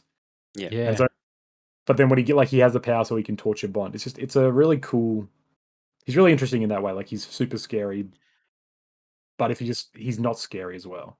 But even in that, like, he's getting so frustrated with Bond because Bond's just like, now the whole world's gonna know you died scratching my balls. Yeah. Like Bond's He's like, not scared of him at all, and he's just like, he's getting frustrated because he's like he feels like he feels weak compared to Bond, yeah. and yeah. it is fascinating. I hadn't thought about the whole asthmatic thing and everything, but the Got Weeping Blood's such like a cool little character thing that's such a James Bond villain type thing, but Yeah. Yeah, it's cool. yeah. No, he's good. That's great. All right, which film's the worst? Quantum Do we all Solace. agree? Quantum. Quantum of Solace. Quantum of Solace, number 5. Number Easy. 4 is Bad. Spectre. Yep. Number 4, Spectre. Oh, number 3. I I think think it's got to be No Time. No There's no, Time to Die. yeah. I would personally put No Time to Die higher, but I know I'm outvoted, and Where would you I'm have not No Time mad to Yeah. Die? about it. What's your Probably list? What's your list, No Grima? Time to Die might be number 2 or number 1. I wouldn't be mad at it in Wow. either of those places. Is this I, true? So I think it's just because you saw it at the cinema, right? Like you had it such probably fun. isn't. It's probably the as experience. opposed to Absolutely. free to air TV with Yeah. ads and Yeah. stuff in it. Spectre had ads in the film for some reason. I It didn't have time sucks. to get on my phone and get distracted, right? So I guess So Makes would sense. you guys go No Time to Die, Skyfall, Casino? I think the top two is the argument to have Yeah, because Mm, that's the debate in my mind. so Griner, Skyfall, Casino Royale. What do you put on top? Casino Royale, Is- personally. You put that Xenia on a top. And Conan. I said that when, like I said at the beginning, I think on this rewatch, I think Casino Royale is the best. And Kari Joji Fukunaga agrees. Oh, So I've always had Casino Royale as like my number one Bond film. It's funny that it's something when I first watched it, I was like, oh, that was a really good film. It's no GoldenEye, as a little edgy 14-year-old being like, it's never as good as Pierce Brosnan as I Bond mean, it can't Bond. be. But it's so funny that like I remember just years later being like, that was a really good film. And like watching it again and just like really appreciating it as a film. And I was like, man, that's a great film, Like I really enjoy Casino Royale. And I do think it's possibly the best Bond film. Um Skyfall has a strong argument, I think, Yeah, yeah. because I think it has the best villain. It has the best song, as we agreed, the best Bond song. Debatable again, but like Skyfall's really good, and I really like the personal aspect they get into it, and it has like the finale is this grand thing at like this personal thing of like his childhood home. It's got the death of M. Mm, It's got Q. It's got Moneypenny. Um, it's got the whole thing of him being dead and like them assuming he's dead because he got shot off a train by one of his agents. Which would kill anyone, but I think there's an argument for Skyfall being the best. I have placed it as number two, but man, on any given day, I could have it as my number one because it's fantastic. I feel like. so here's my case for it, right? So I think Skyfall is a good comparison is like Casino Royale is Batman Begins, Skyfall is Dark Knight, Hmm. where the way Casino Royale sort of rebooted, just as Batman Begins, is much better than people give it credit for. Because Casino Royale is there's a small group that adore it and think it's the best, and then mm, everyone else is kind of like, it's not that good. Skyfall's really where Craig picks up steam, and I think it's kind of like that. Dark Knight is probably a better film than Batman Begins, but if Skyfall ever achieves height, it's because it stands on the shoulders of Casino Royale. Casino Royale creates all this stuff. It creates the emotional story. It creates the history. yep. But Skyfall can go, yeah, I can do something with that. But I think that achievement is less than Casino Royale's achievement of creating Bond as a human being, which seems impossible. Other reasons I think Skyfall slightly lacks is it has no Felix Leiter, which is criminal, and the Bond girl, Severin, is a pretty problematic where she's like an sex slave rather, and he Mm. sneak attacks her in the shower, and it's like that's cool. Like that's kind of weird. Yeah. But that's the thing. She dies when the villain comes in, and then she's Yeah. gone. M Mm. is the Bond girl. I feel like of Skyfall. Like it's her and Bond's story. Um, I mean, there is lots of mummy like Oedipus themes there, so you're not wrong. But yeah, I just Skyfall's great. It has the whole argument of it being a better Bond film, as in I feel like we've got the gadgets, we've got Q and everything like that. Mm. Um, but Casino Royale, I feel is like I can watch Casino Royale more. Like that's a movie I could sit down and it be like an enjoyable film to watch as opposed to getting into the Bond thing. Because obviously it's a starting point. I can just watch that and then not watch another Bond film for a couple of years. While Skyfall, I feel like I need to watch the ones before it or after it or anything like that. But yeah, Yeah. Casino Royale's always been my favorite. So yeah, gets my vote. I'm happy with that list. I know I'm outvoted. That's Sweet. fine. All right. No No Time is Time to number one. Die. No Time to Die. I didn't I say it's can't number one. accept I that. said number two, probably. No, It was 100% the experience that I had, but that's fine. I'm happy to I admit can that. understand it because like honestly, I was after it, I was like, "Man, was that the best?" And it's just, like, sitting there thinking about it, and I was like, "No, it's probably just me being in love with it because it's the Yeah. newest thing, and, like, Yeah, it's the end, and it's such a yeah. big finale and emotional thing." It's So, yeah, it's that catharsis. Like you've just got this huge emotional payoff for a 15-year story. It's really nice. it's like me thinking Endgame was the best when I walked out of it, but it's Yeah, not. It's still Winter Soldier, but I came out Endgame like, "That was amazing." But, yeah. And there's value in that moment and what the story does. I will say for as much as you hate on Rotten Tomatoes, it has Casino Royale at 94% and Skyfall is 92%, which I think is a fair rating. Wow. So, Oh wow. Some big ratings. All right, who's the next Bond? I It's a wish it was Dennis Anna. question I Farina. wish everybody's it was talking Anna about. de Armas, but I don't think that can happen now. All But right. Can we have that conversation? Because that's what we need to do. They won't do a female Bond.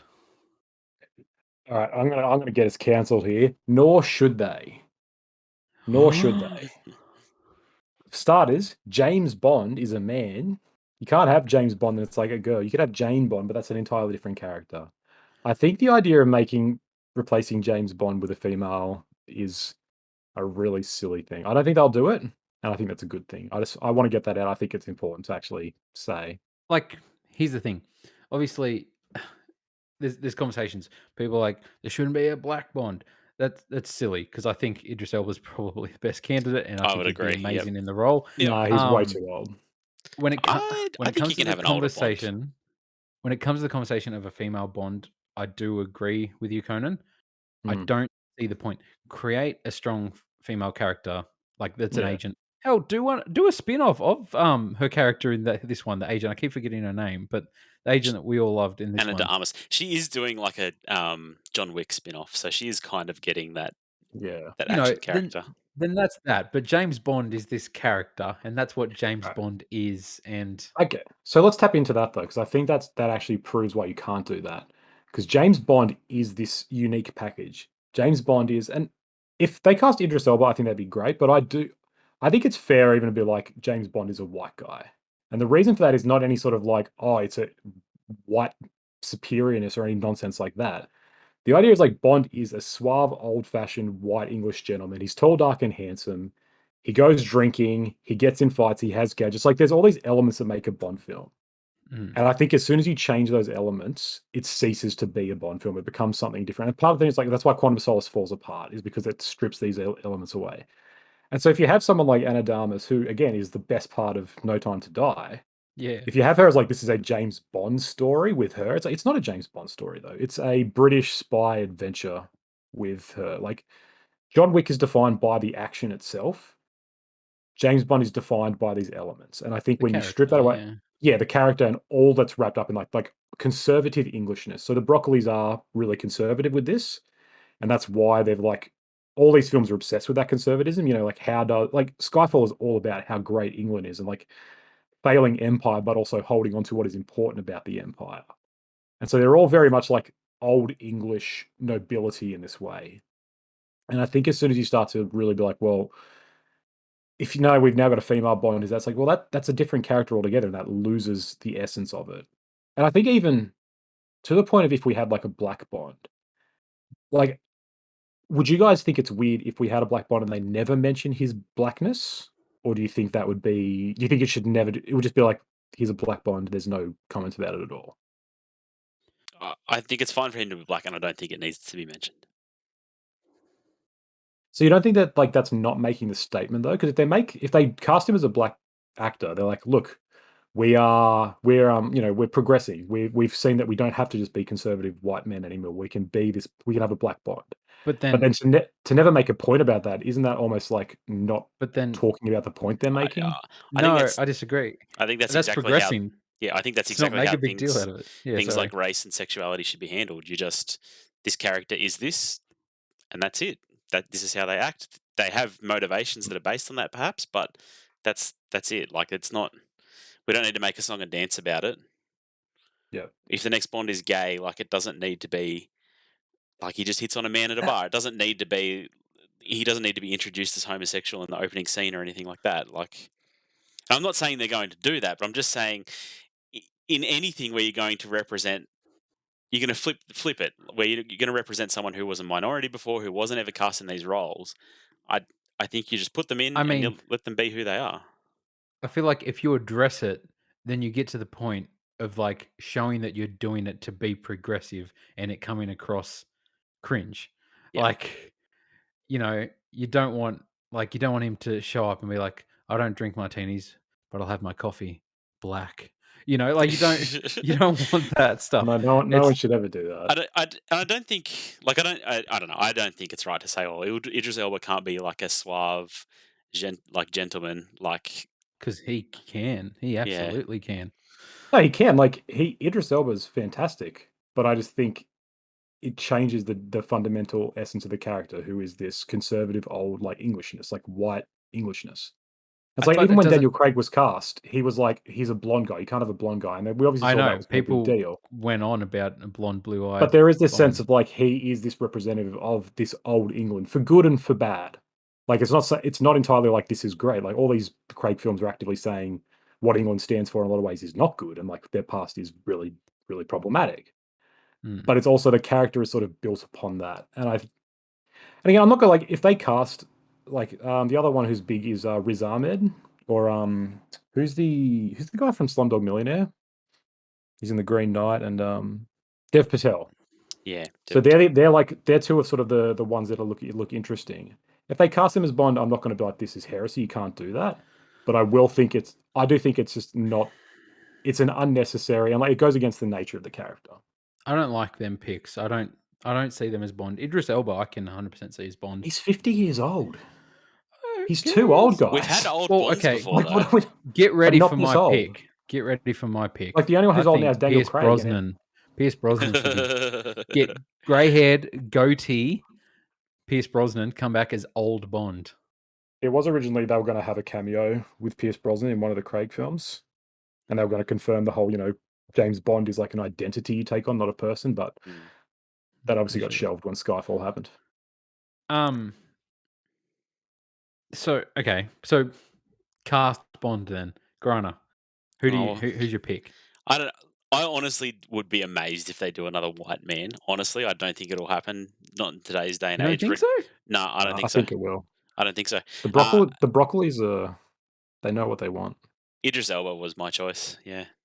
Or Anna de Armas. Honestly, I would so see her as a Bond. But Come on, no, what's wrong with she's you? so good. No, She but is she's not great. Bond. She's a Yeah. woman.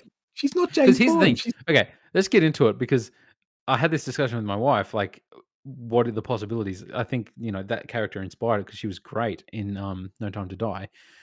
Like, it'd be hard to pull off in this day and age, just like with the way people are and culture and everything like that, to like keep the characteristics of Bond and to be a woman, she'd have to be like a man eater, basically, to be like to outweigh Bond's womanizing ways.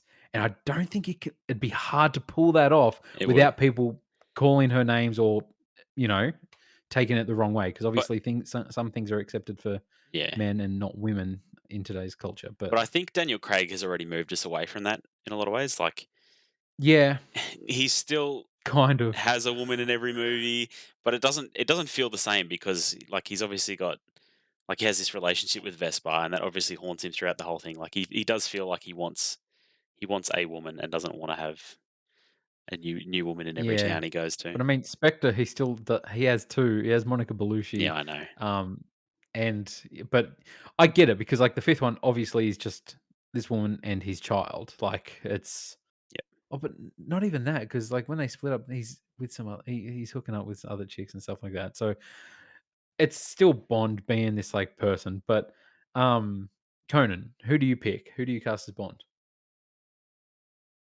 White dudes. That's who. that's All right, that's fine. here's. I'm not against it. I just would be surprised if it happens. I honestly, I don't think. I think it will. I think they'll keep it this way. Like it's because to your point before as well. Like part of the sort of weird allure is Bond is indicative of this like the problematic past.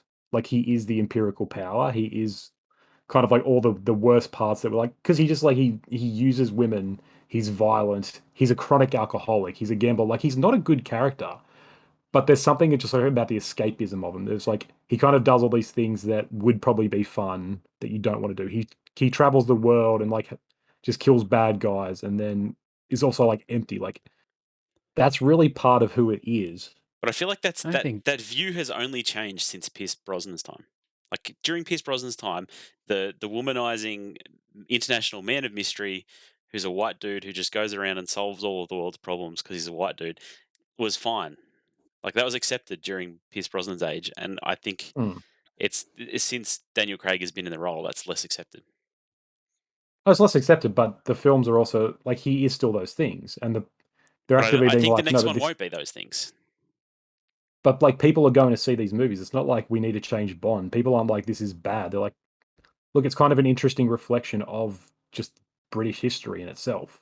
And to then sort of change that and be like, well, we're trying to get rid of the problems is almost like saying the problems don't exist. Like I think the reason why you have him there and sort of personifying these But I mean, makes it clearer that it's like this isn't great. You can't have Bond like he's not good, but we just sort of I don't know, at there's the end of something the charming about day, it. just needs to be a British spy flick. Like Oh, it doesn't. It really, doesn't though. It doesn't because it, they're different. They're not the yeah. same. So Bond's Bond. I who's the know. white dudes that you cast though? Like I'm not against it.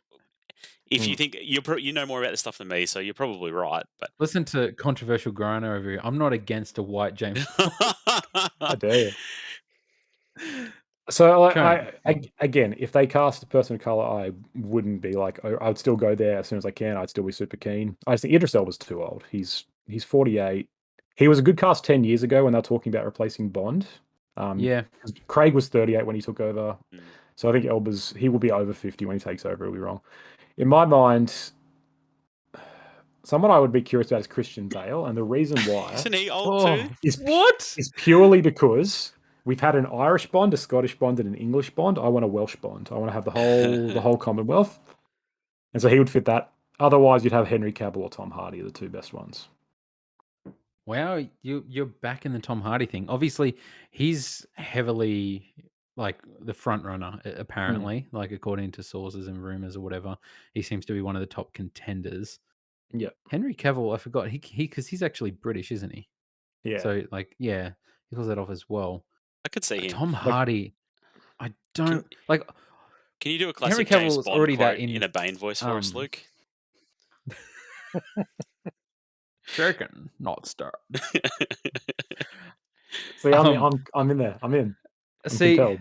Tom Hardy, I can't get on board for. I don't know what it is. I just can't get on board for him as Bond. Have you seen Inception? Yes, I have, He and there's essentially people plays in Bond. that are better Bonds than him in that film. What?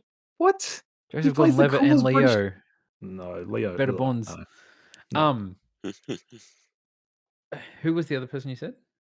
Henry Cavill. Christian Bale. I mean, that's really just because I want to get a Welsh Bond in there to complete it.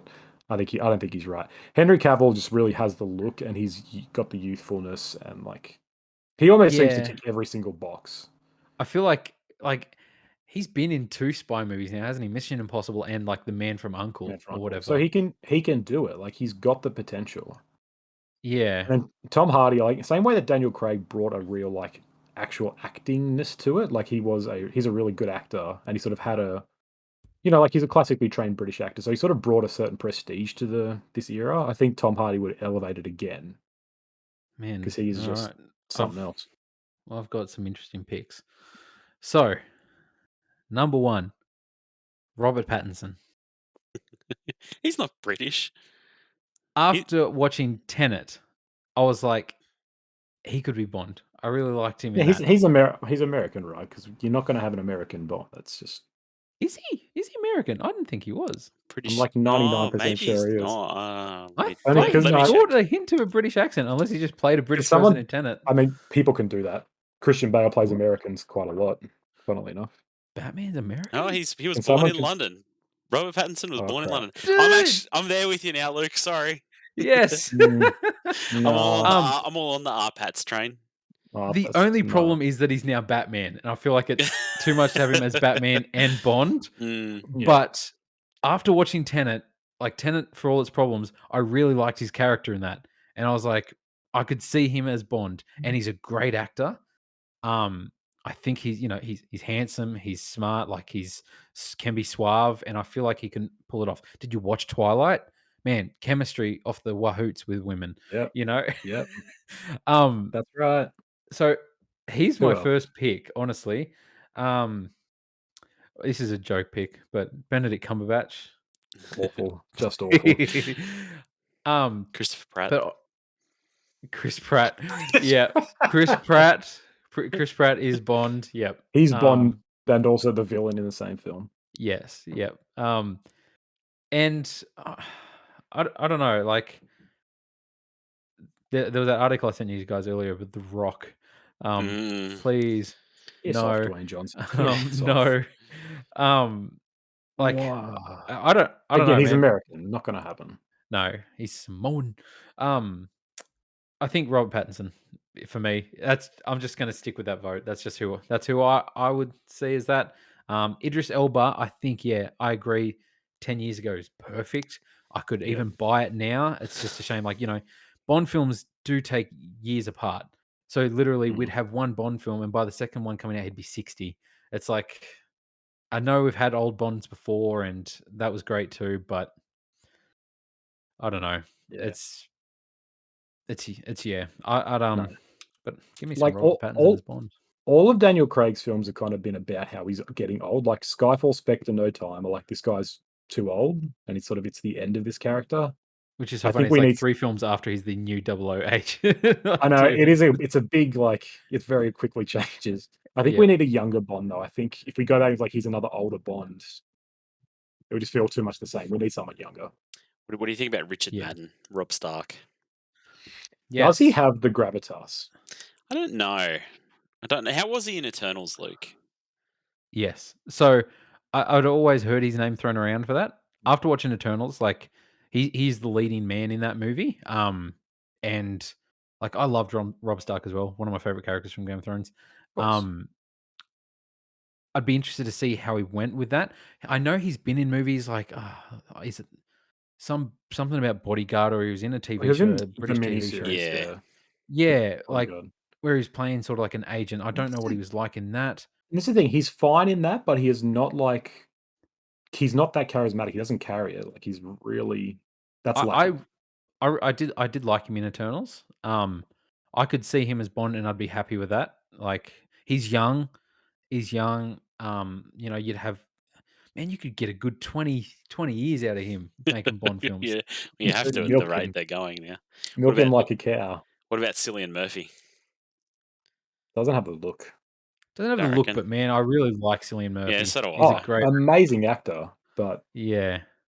just looks a bit too like Cillian Murphy looks kind of creepy, and I mean that in the best Scarecrow. possible way. He's Or even like Scarecrow. Peaky Blinders, like there's this sheer intensity to him. And so I Yeah. think when he's trying to be suave, he just comes off as like as creepy and like he's gonna take you See, behind an alley. I feel like Christian Bale, we've already had that as Bruce Wayne. Like it's Yeah, no.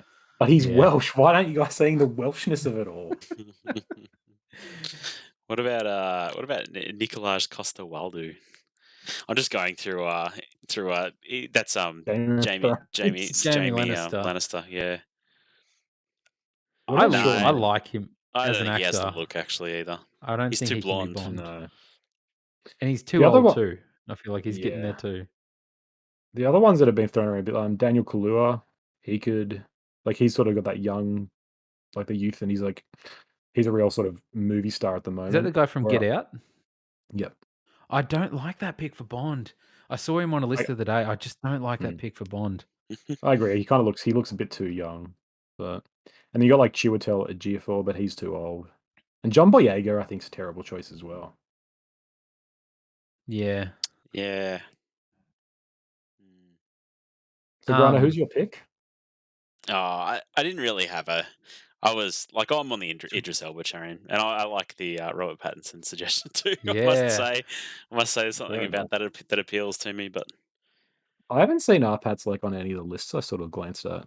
I But mean, he's Batman. I don't think he's really in the running, right? yeah. I hope he is because I really like. I don't know. I've come around. I'm such a fan of him all of a sudden, and I'm just like, man, I want to see him in so much more. He's a fantastic actor. Let's Yeah. do the Twilight trilogy, and that'll knock him down a peg for you. Dude, man, I've watched them films a bunch of times. You can't do nothing to So have stop I. this train. Ooh, So have I. great. All right. Has anyone got anything else they want to finally say about James Bond, Daniel Craig's James Bond? Should it have ended at Skyfall? Did we need 5 films? We didn't need 5, but No Time to Die is a great way to end it, I feel like. Yeah, Like that finale. Yeah. it's a better ending than Skyfall. I don't think you can kill off M and James Bond in the same film. I'm inclined to agree. Or have him start, like, with a new M and Moneypenny and Q and just be like, "Well, that's that Bond done. He I went mean, on to have a successful career in MI6." it would have been kinda cool to have, like, the next Bond film is a different Bond, but they've still got, like, all those new characters. They've got Ralph Fiennes as the new M, and just like, "Yeah, this is it," but Bond's changed again. Well, M carried over from like Judy Yeah, Dench that's was what I M. mean. So they did that already, like, you Yeah. can sort of just have that, but no, I agree. The other thing I was just like, what do you guys think the future sort of looks like for Bond? So, because like I mentioned before, all these films originally, like back in the day, they were like every 2 years, sometimes every year. But now there's like it was 2 years, then 4 years, then 3 years, then 6 years. Like 6 there's years. huge gaps between films now. And that was gonna be 4 or 5, but like they're becoming much further apart. Like, I don't know, do you guys think they should remain like this? Do you think they should go back to being a bit more serialized? Do you think they should try to like lean into a connected universe or they should just keep resetting? I think resetting I feel like we definitely need a few years now. After killing off, like, Daniel Craig, we need a couple years before a reset. Oh, like So I'm happy with the 3 to 4 year cycle. I think that works fine. Like it doesn't feel like they're Really? shoving them down your throat every year. no. Hmm, But I like the idea of every Bond having their own arc now. Now that they've done that with Daniel Craig, okay. basically, I like Yeah. that. I like that model. Yeah. Okay. Do you I want Bond disagree? every 2 years. Like, I just want Bond every 2 years. Yeah, right. I don't like having to wait 4 years. Again, like with Marvel, we get Even 3 now? Marvel films. We get 3 Marvel films a year. The least we can do is 1 Bond film every 2 years. Maybe you're right. Even now after Daniel Craig's end, you still in, Yeah, like, 2 years, you want a new Bond? because I do feel like in a lot of ways Daniel Craig just kind of he already ended with like Skyfall and Spectre are both kind of trying to end his thing. And having waited so long, I'm almost like, yeah, Daniel Craig's done. Like, I feel like I've almost come to peace with that already. Mm. And even though No Time's really satisfying, like if they announced in 2023, there was another one, I'd be like, fantastic. I want to see the new one. I want to see what's going on. Yeah. I love Bond. What can I say? So do I. But you got a lot of them to go back and watch. Is okay, one last thing. Is Daniel Craig the best Bond we've had? I think it's easy to say yes for us, but I don't think it's really hard to justify that for someone who grew up with Sean Connery, someone who grew up with Timothy Dalton, someone who Roger Yeah. Moore. So I do think, yeah, where the Bond you grew up with, like if you grew up, oh sorry, no, because if you grew up with Roger Moore still sucks. I think it's like Sean Dude, Connery. what? Roger Moore's Moonraker is great. I love Sean Connery. Moonraker. Like if you didn't grow up with Sean Connery, I don't think you'll appreciate it to the same extent. No. Mm, And like I still think Pierce Brosnan was arguably the best Bond, but he's just had only one good film. Mm. So it's yeah, like Daniel which is Craig just unfortunate. beats Daniel Craig beats him out just because he's made better movies and we've seen more. But I think if you like reverse that role and like Daniel Craig is the Pierce Brosnan ones and Pierce Brosnan is in the Daniel Craig ones, It'd but be it's like pretty yeah, powerful. this is the best Bond ever, like without a doubt. Like But Pierce Brosnan in GoldenEye, Chef's kiss. phenomenal. great. Yeah, no, it's good. Yeah. All right, well, that does it for our Daniel Craig Bond podcast. Next episode, what are we watching, Conan? We're watching the OG Mummy trilogy, Brendan Oh, Fraser's Woo! absolute classics that I think don't get enough praise. And I think, have sort of started to have a bit of a retrospection. People are realizing that at least one of them is fantastic.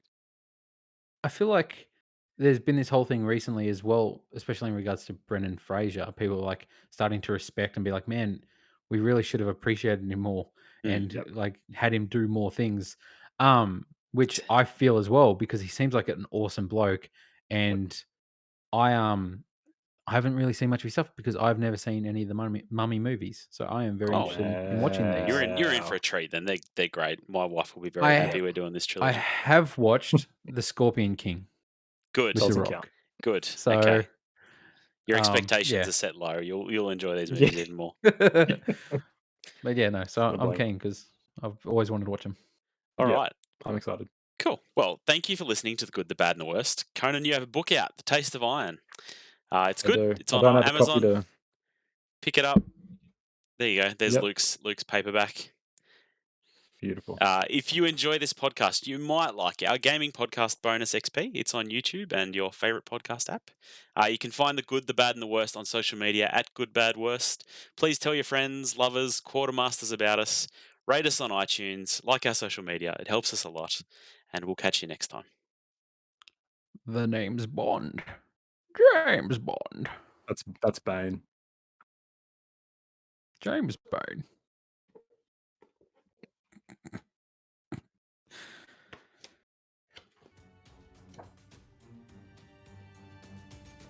Can't get on board for Tom Hardy.